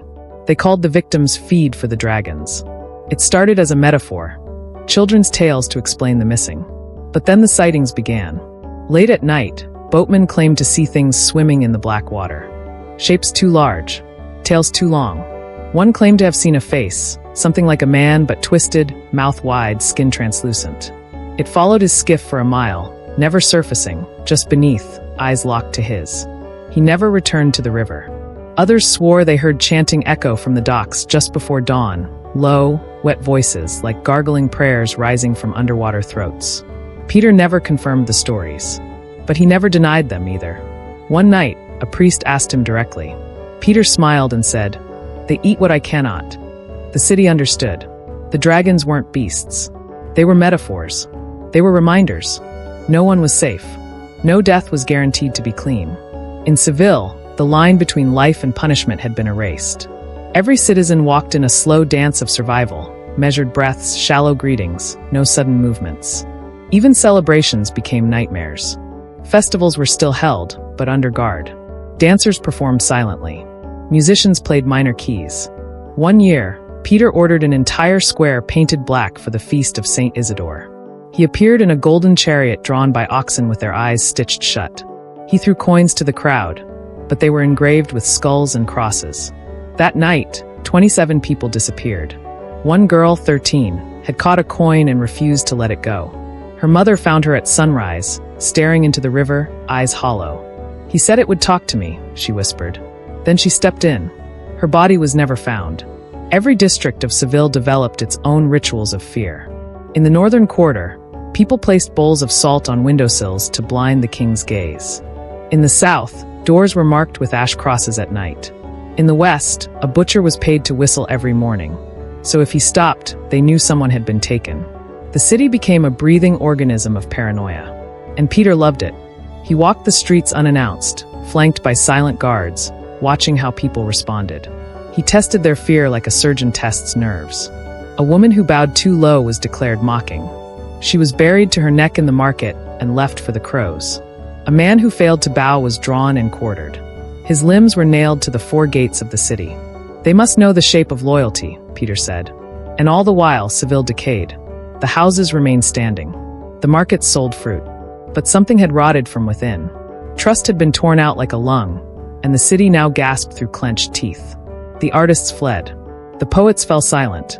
One painter, who had once captured Peter's face with terrifying realism, was found with his hands shattered and his eyes scooped out. His final painting disappeared. Rumor said it showed Peter surrounded by shadows, but none cast by living things. Only one man dared protest. A monk named Father Alonso. He stood at the foot of the cathedral steps and cried out, "A king who rules by fear shall drown in it." Peter had him seized that night. He was not tortured in the dungeons. He was tied to an anchor and dropped into the Guadalquivir, his body wrapped in chains. Days later, the river overflowed. Some called it coincidence. Others said the river was choking on what it had been forced to consume. Peter responded by ordering a chapel built beside the river. He named it La Casa de los Ojos, the House of Eyes. Inside, there were no windows, just paintings. All of them eyes.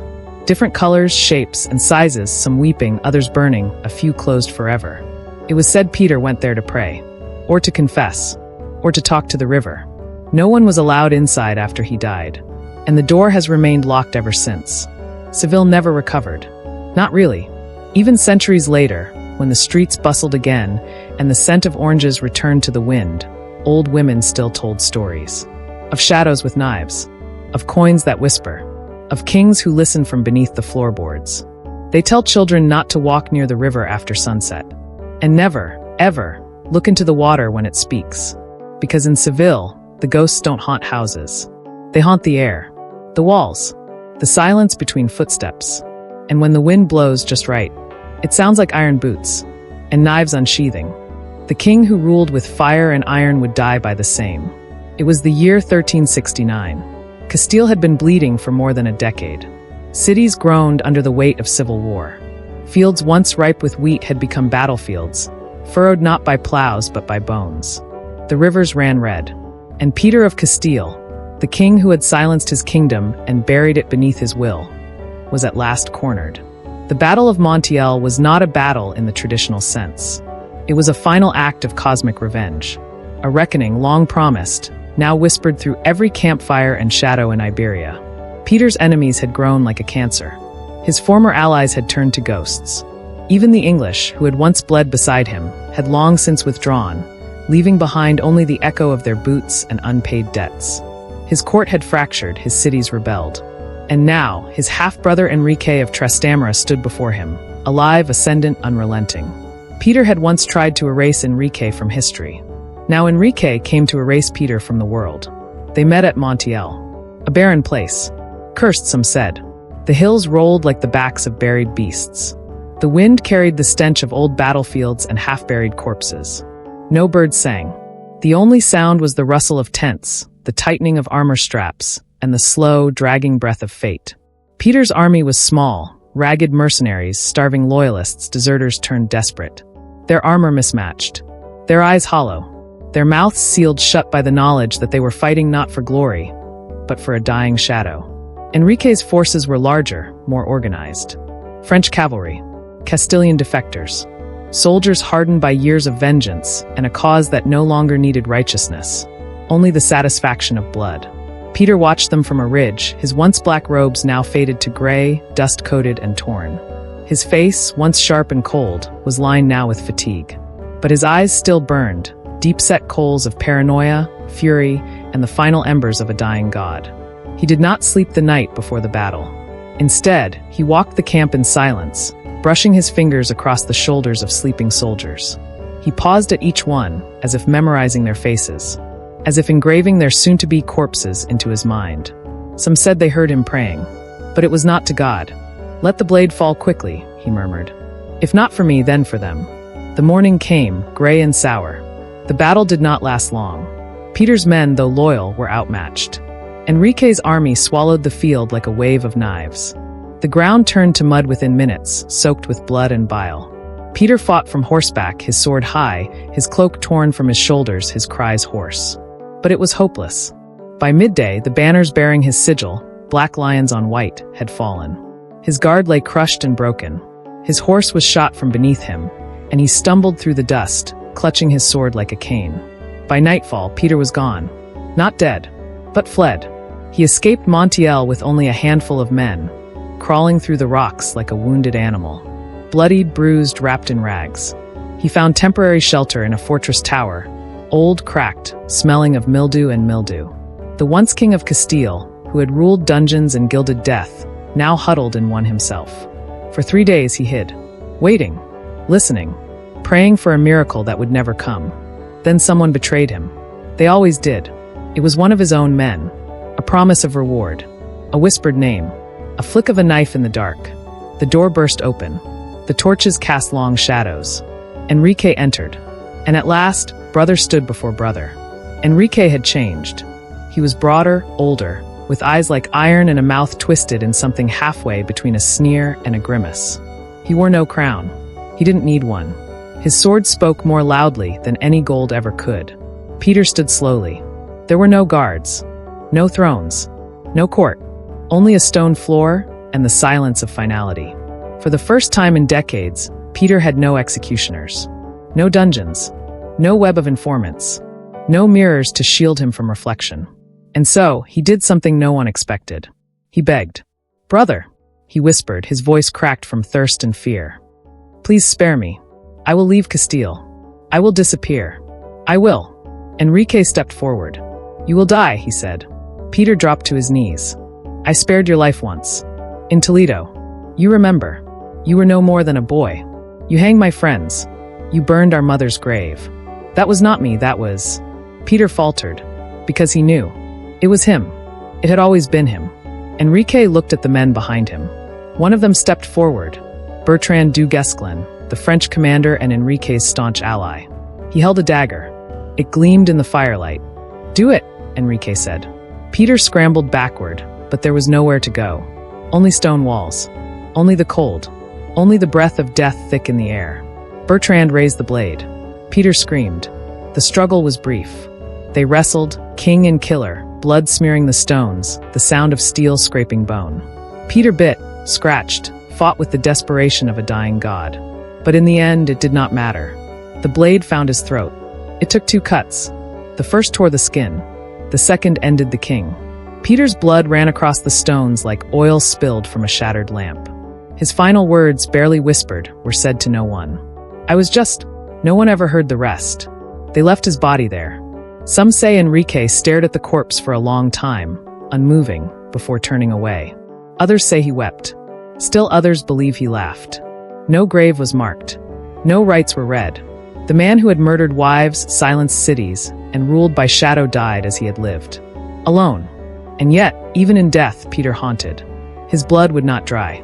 The room where he died remained cold. Cold even in the heart of summer. Guards refused to sleep in it. One swore he saw Peter standing there, night after night, a black silhouette staring at the wall, mouthing the same word over and over. Justice. But justice had already been served. Or had it? Enrique ascended the throne. But his rule was never free of Peter's ghost. The people remembered. The dungeons were closed, but the stench remained.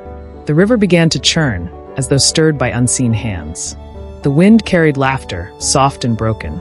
The city of knives had lost its king. But the knives remained. One priest claimed to have exorcised Peter's soul from a child, only to die choking on ash hours later.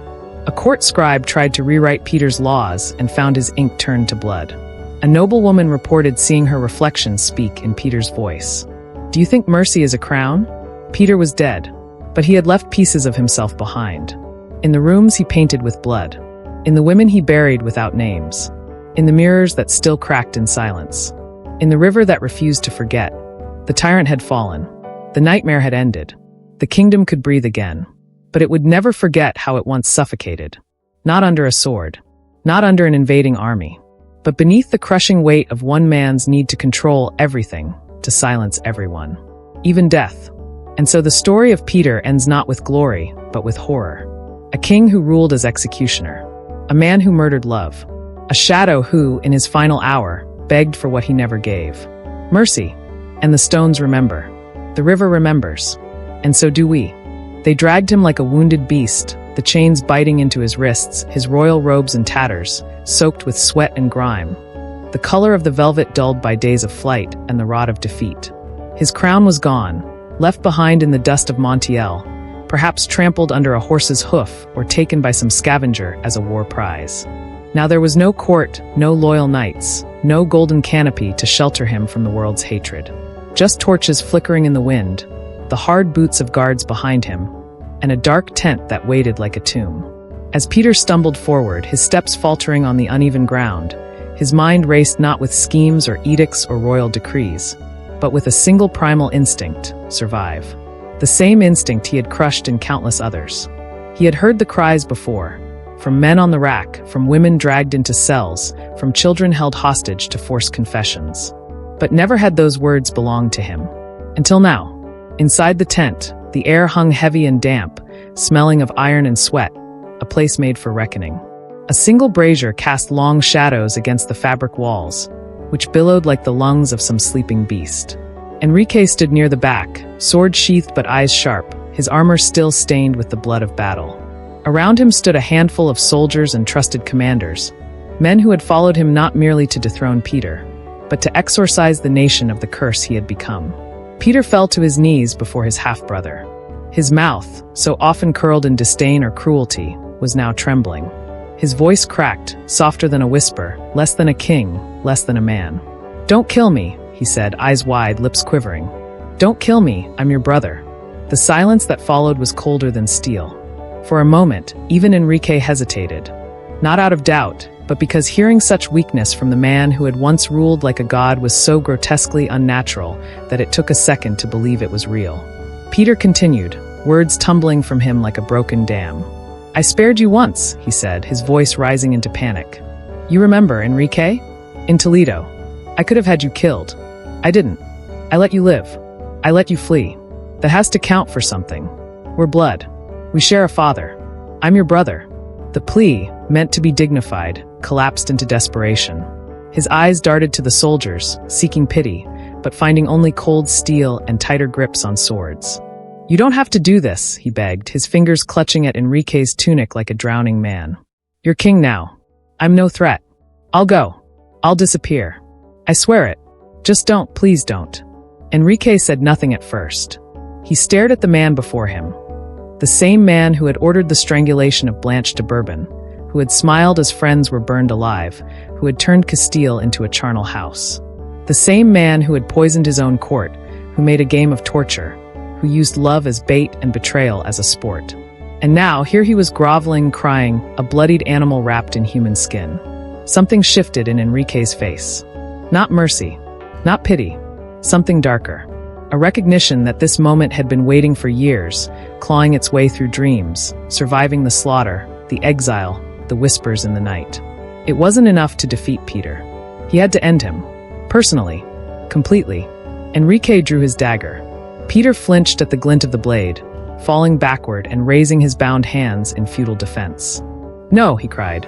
"No, please don't." The first stab was fast, silent. A gliding motion through ribs, the hiss of steel through muscle. Peter screamed. The second came with a grunt deeper, twisting. And then Enrique lost control. Rage, long buried beneath duty and exile and battle plans, erupted like a volcano. He stabbed again and again, blade rising and falling like a butcher's cleaver, each thrust fueled by a different memory. Their mother's tears, the burning of their family's estate, the hanged friends, the poisoned wells, the countless innocents who had begged as Peter begged now. The soldiers tried to pull him back, but he shrugged them off, roaring like an animal, his face spattered with blood, his arm a piston of vengeance. The blade snapped halfway through. He didn't stop. He used his fists, his boots, the hilt of the broken weapon. Peter's screams became gurgles. Then gasps. Then silence. The body collapsed in a twitching heap, face unrecognizable, chest a mess of red pulp. The tent was still again, save for Enrique's breath, labored, rattling, more like sobbing than victory. Blood pooled under Peter's corpse, spreading across the ground in a wide, unnatural circle, dark and thick as oil. Some said it moved of its own accord, reaching for Enrique's boots, coiling like a serpent. Others claimed the tent grew colder, that the brazier flickered without wind. One guard swore he saw Peter's shadow remain upright even after the body fell, its head cocked at an impossible angle, mouth open in a silent scream that never faded. They dragged the corpse away by the ankles, the head bumping limply across the dirt, and dumped it unceremoniously in a shallow grave dug with sword tips. No tomb. No rites. No final words. But death did not close Peter's book. It only turned the page. That night, no one in the camp slept soundly. The wind howled like wolves circling just beyond sight. Torches flickered blue. A captain awoke to find his bed soaked with blood. None of it his own. A priest saw Peter's face in the coals, mouth moving as if speaking curses only the dead could understand. And Enrique sat in his tent, staring at his own hands, watching the blood crust at the edges of his fingernails, unable to stop shaking. He had killed Peter. He had avenged the nation. But instead of relief, he felt only cold. As if something ancient had slipped loose when Peter died, something that had lived beneath his cruelty like a parasite, feeding on the agony he created. And now it was hungry again. In the weeks that followed, the men who had witnessed Peter's death began to disappear. One fell from his horse and shattered every bone in his body, his mouth still open, whispering Peter's name. Another walked into the river and never surfaced. A third was found in a tent, eyes gouged out, the words, "Don't kill me," carved into his chest over and over, as if written by a trembling hand with no intention of stopping. Enrique ordered silence. No one was to speak of Peter's final moments. No stories. No songs. No whispers. But whispers do not obey kings. And soon, across Castile, the tale spread. How the cruel king died on his knees, sobbing like a child, calling out for a brother who answered with a blade. It should have been justice. It became a ghost story. Years later, children would chant it in streets. "Don't kill me, I'm your brother," they'd cry in mock terror, running from each other in games that always ended with someone falling, someone bleeding. In households that once feared his soldiers, mothers now feared his spirit. Candles were lit at windows on the anniversary of his death. Not to honor him, but to keep him out. They said his ghost still walked the earth, not for revenge, but in eternal denial, endlessly replaying the moment of his demise. That in the darkest hours of night, he returned to the battlefield, to the tent, to the dagger, trying to rewrite what had been written, trying to live. And sometimes the tent appears again. Soldiers on patrol have reported seeing it. Far off, in the mist, a single torch glowing inside. No matter how close they ride, they never reach it. And those who try? They disappear or return days later, unable to speak, unable to sleep, eyes blackened as if something inside them had burned out. One knight who survived the encounter carved out his tongue before leaping from a tower. His final message, scribbled in blood, "Read only," he begged. The place where Peter died never healed. The grass won't grow. The birds won't sing. Travelers avoid it without knowing why. Something lingers in the air, a smell of rust and damp velvet, a sensation like being watched from behind mirrors. And if you listen closely on a windless night, you might still hear it. The shuffling of chains, the cracking of bone, the sobbing voice of a man who once ruled like a god and died like a rat. "Don't kill me," it says. "I'm your brother." But no one listens. Not anymore. Enrique stood in the great hall of the Alcazar of Seville, where the air still carried the memory of screams. The throne room, once gilded with banners and polished with silence, now lay cold under the weight of something deeper than conquest. The shadows hadn't left with Peter. They clung to the high arches, crept through the floor tiles, and stretched like dried blood across the worn carpet that led to the throne itself. That throne, soaked in ghostly authority, remained unchanged. The same seat where Peter had passed sentence, whispered death, and written laws in metaphorical and sometimes literal blood. Enrique hesitated before it. For days after his brother's death, he had refused to sit. Superstition perhaps, or guilt, or the sickening sensation that something still pulsed within its wooden frame, like a heart that refused to stop beating even after the body had gone still. But power does not wait for ghosts. And so, on a day when the sky wept ash over Seville, Enrique placed himself upon that throne and became King Enrique II of Castile, the first of the Trastamara dynasty, and the man who would forever try to cleanse his brother's shadow from history. But history resists cleaning. Enrique began not with celebration, but erasure. He issued proclamations that Peter's name was never again to be spoken in reverence. All mentions of him in official records were to be burned, defaced, or rewritten. Chroniclers were summoned and made to revise their annals. Peter was no longer El Justiciero, the just one, but only El Cruel. A butcher, a madman, a king without soul. Every portrait of him in public view was slashed or thrown into the river. Statues were toppled. Coins were melted. Monuments crumbled. In churches, stained glass that once bore his likeness was shattered. In the great cathedral, his name was removed from inscriptions, scraped away with chisels until the stone wept red dust. Enrique appointed priests to perform rites of spiritual cleansing across the city, claiming Peter's reign had cursed the soil, that his throne was soaked with wickedness. Bells were rung not to mourn his death, but to exorcise it. Rituals were held at night, bonfires crackling under moonless skies, where nobles gathered in hoods and robes, tossing pieces of Peter's former decrees into the flames, praying that the smoke would carry the last remnants of his terror into the void. But it was all a fiction, a bloody mask over the truth, because Castile had seen his face, and it could not be unseen. Despite Enrique's proclamations, the people remembered. They whispered still. In taverns and markets, in bakeries and bathhouses, in the corners of candlelit rooms, his name remained, cursed, yes, but spoken.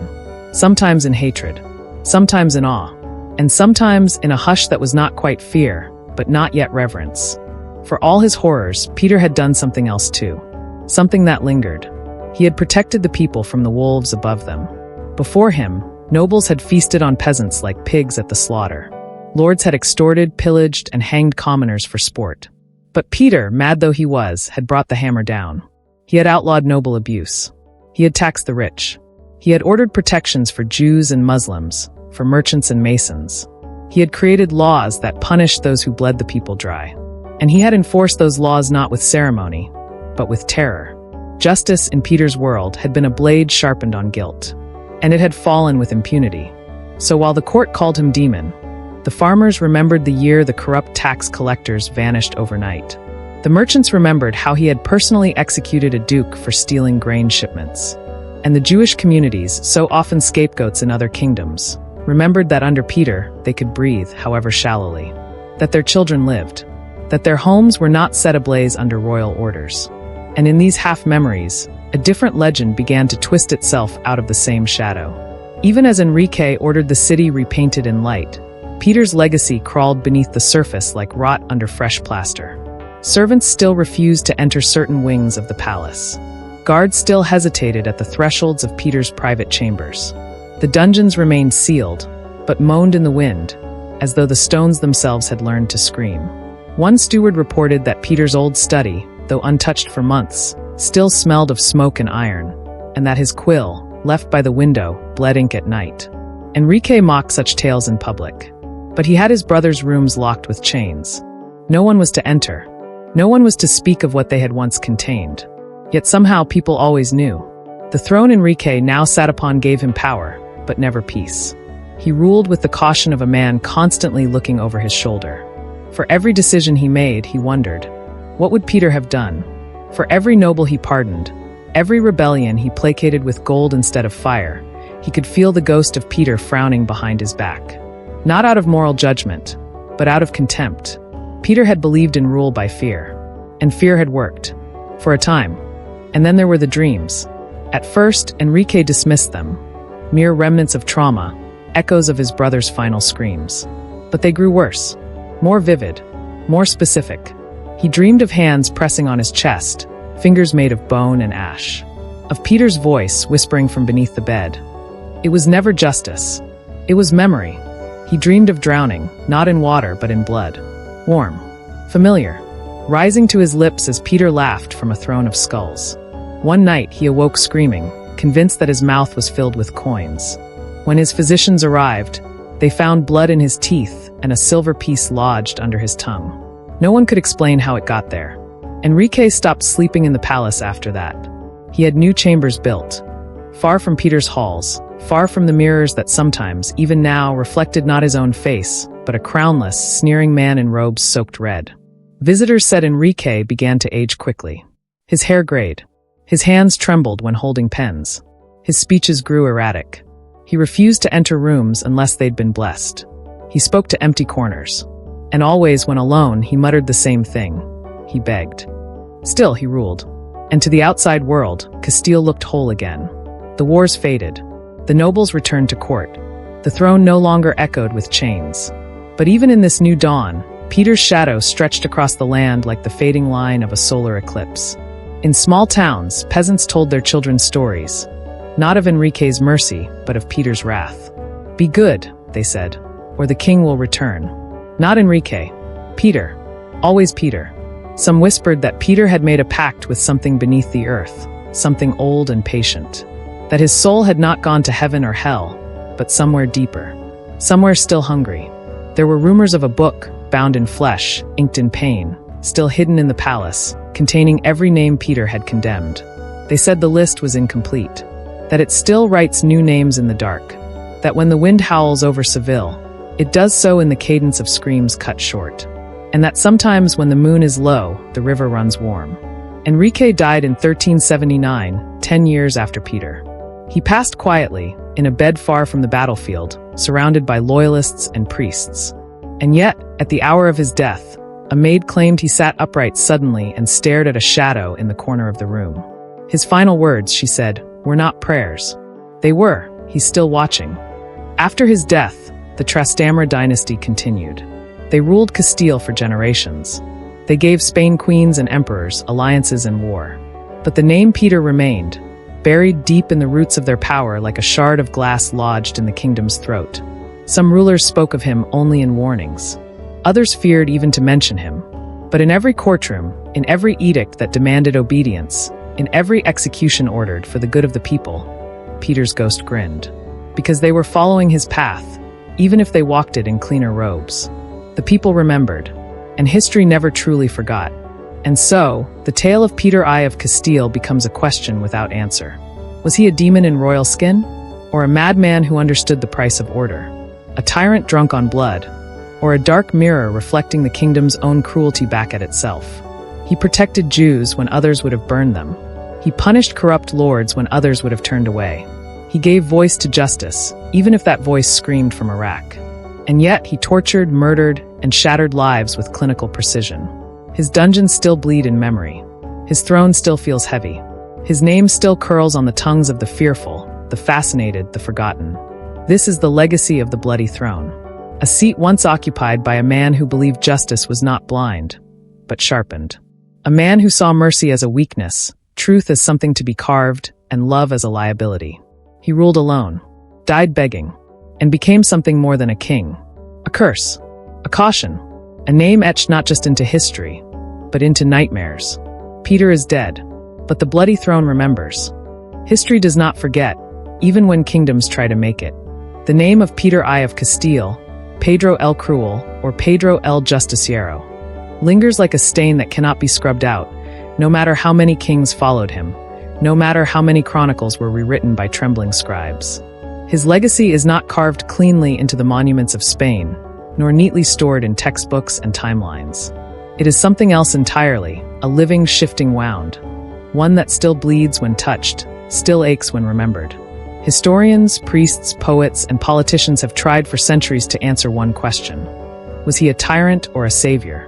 A psychopath or a misunderstood reformer? Did he deserve the crown or only the blade that ended him? The answers are as split as his soul. For in Peter's life and death, there were always two truths. Two names, two shadows, one man with a divided face. To the nobility of Castile, Peter was a nightmare given form. A butcher king whose justice cut too close to the bone, who punished insult with dismemberment, who shattered traditions of immunity and privilege with a smile and a dagger. He did what no king had dared. He made noble blood spill like that of peasants. He dragged dukes from their beds, sentenced counts to death without trial, flayed grandees who whispered rebellion. For centuries, the aristocracy had walked above the law, untouchable in their coats of arms, protected by their birth. Peter ripped that apart, and for that they hated him. To them, his reign was not order but inversion. He burned the hierarchy and danced in its ashes. His court became a theater of horror, and no amount of etiquette could mask the smell of blood beneath the velvet. Even those who stood by him were never safe. Allies vanished overnight. Loyalists died choking on poison wine. Advisors were tortured for looking the wrong way, saying the wrong word, dreaming the wrong dream. In the palaces of Castile, fear took root not from invading armies, but from within. Peter ruled like a god without forgiveness, and for those born to power, that was an abomination. And yet, beyond the walls of privilege, another voice persisted. A quieter, older voice, passed down from father to son, whispered between the pages of community books, and etched in memory where monuments could not reach. Among the Jewish communities of Castile, Peter was remembered not as El Cruel, but as a protector. A shield. A king who, despite his brutality elsewhere, defended them when no one else would. In a Europe that routinely turned its Jewish population into scapegoats for plague, war, and famine, where mobs tore through synagogues and kings expelled entire communities with the stroke of a pen, Peter had been an anomaly. He enforced laws that punished attacks on Jews. He imposed harsh penalties on towns that allowed anti-Semitic violence to flourish. He allowed Jewish advisors into his court, appointed Jewish physicians to treat him, and treated their communities not as a burden to be tolerated, but as citizens to be protected. For this, he was accused of favoritism. For this, he was hated even more by the church and the nobility. But for the Jewish people, his reign offered something almost unthinkable for the time. A brief space in which to live, trade, and worship without fear of state-sponsored extermination. And yet, the horror cannot be denied. The same hand that protected also crushed. The same man who shielded minorities also carved confessions from the tongues of innocents. His justice, if it can be called that, was without process, without mercy, without balance. He did not measure guilt, he inflicted it. Torture was not a last resort, but a ritual. A philosophy. An art. In the dungeons of Seville, the screams never ended. They echoed through stone, twisting into something inhuman, a chorus of broken souls who once dared to speak out of turn or love the wrong person or pray to the wrong god. Peter created not a court, but a labyrinth of terror. There were no trials, only interrogations. No judgments, only executions. Entire families disappeared beneath his gaze. Wives were imprisoned for frowning. Children were beaten for lineage. His own queens were chained, discarded, or murdered.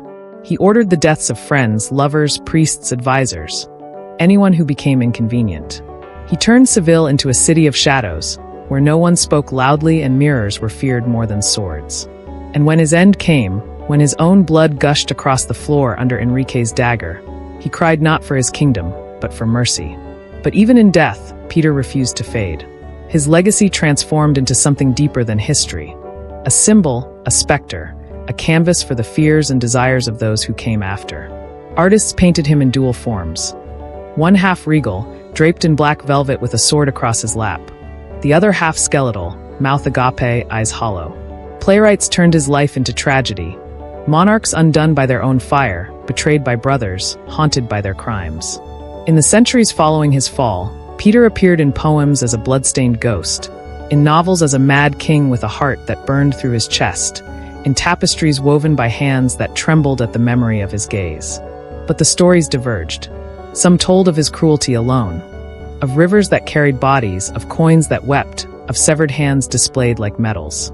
Others told of his justice, of a king who alone stood against the rod of the noble class, who punished the corrupt, who burned the tree of privilege down to its roots. And somewhere between the horror and the awe, a myth took shape. A myth not of man, but of what happens when power is given to one who remembers everything and forgives nothing. Historians still argue in dimly lit lecture halls and dusty archives.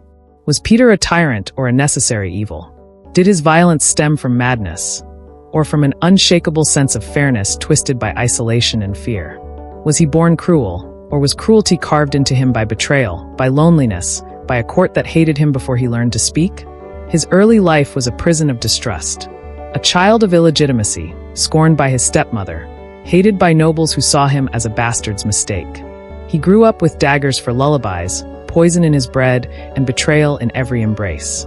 How could such a child grow into anything but a monster? Or perhaps something worse, not a monster but a mirror, a reflection of the kingdom that raised him.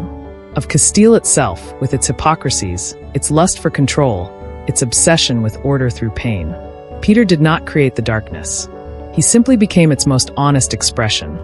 In the modern age, Peter's name is no longer forbidden. It is studied, dissected, taught in universities alongside Machiavelli, Nero, and Ivan the Terrible. Not just as a tyrant, but as a study in duality.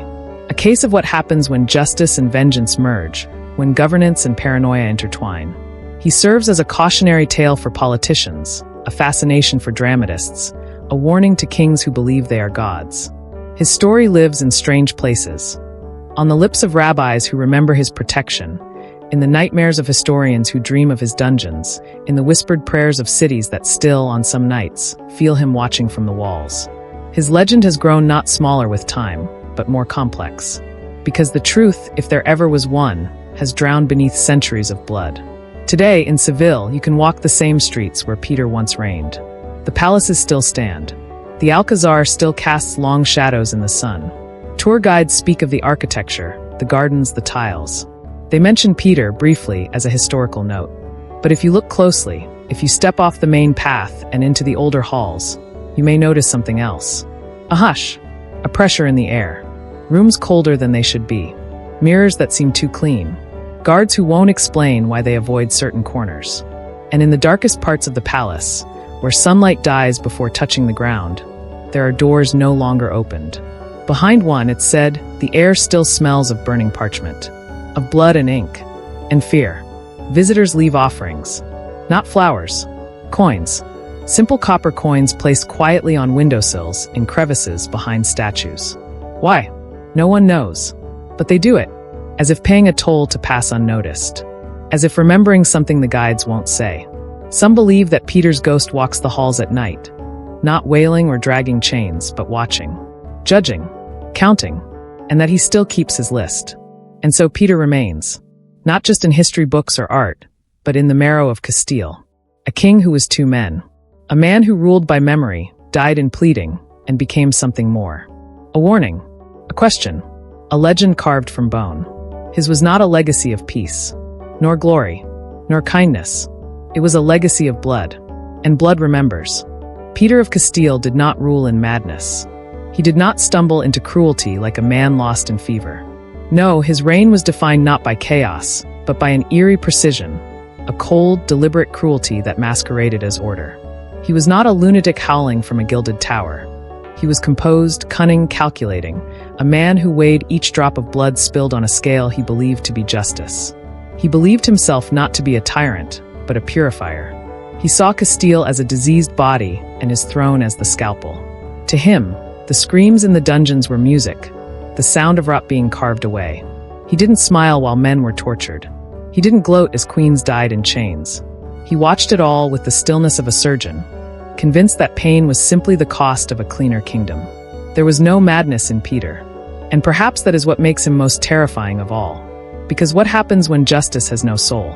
When law is wielded like a blade with no sheath? Peter didn't kill for pleasure, he killed for control. His spies listened in every hallway. His courtiers walked as if over ice, eyes averted, mouths locked tight.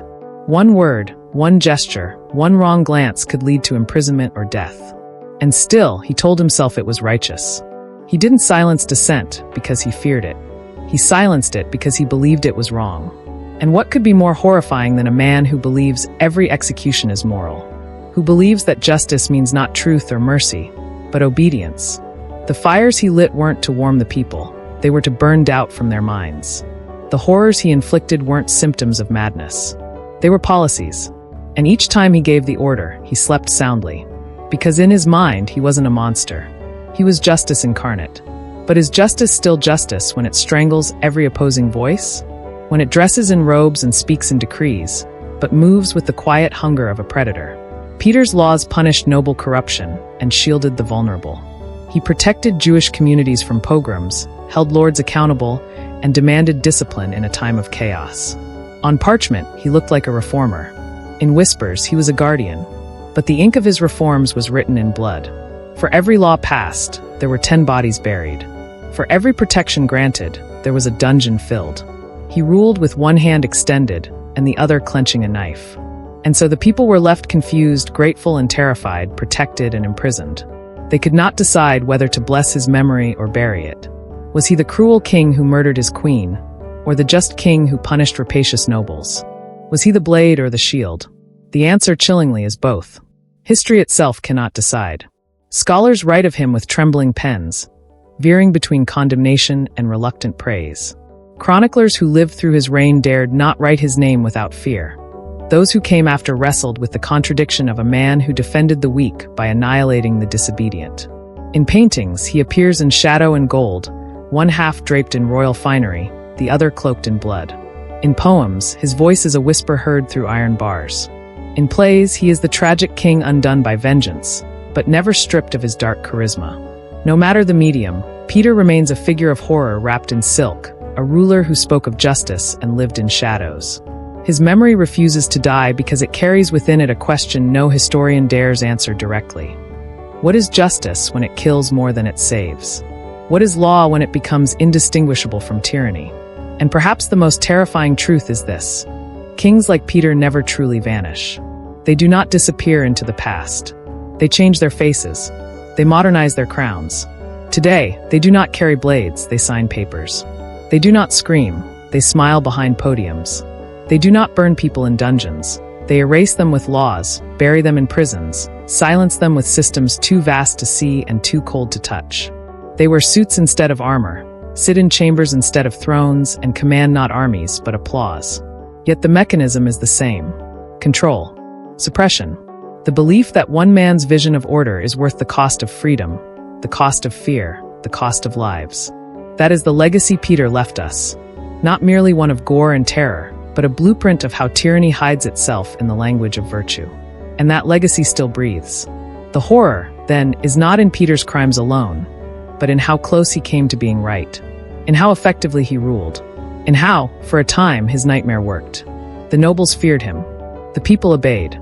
The realm did not collapse under his cruelty. It was held together by it.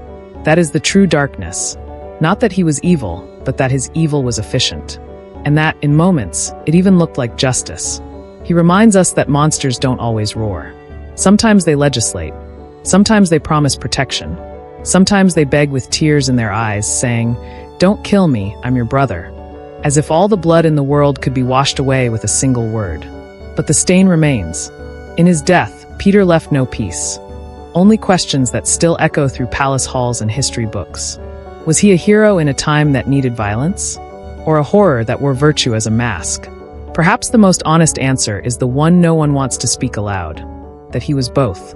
And that is why he remains. Not as a ghost rattling chains in the dark, but as a warning written in fire and iron. Once again, if you like this video, don't forget to like and subscribe, so we have more motivation to produce better quality products. And now, good night.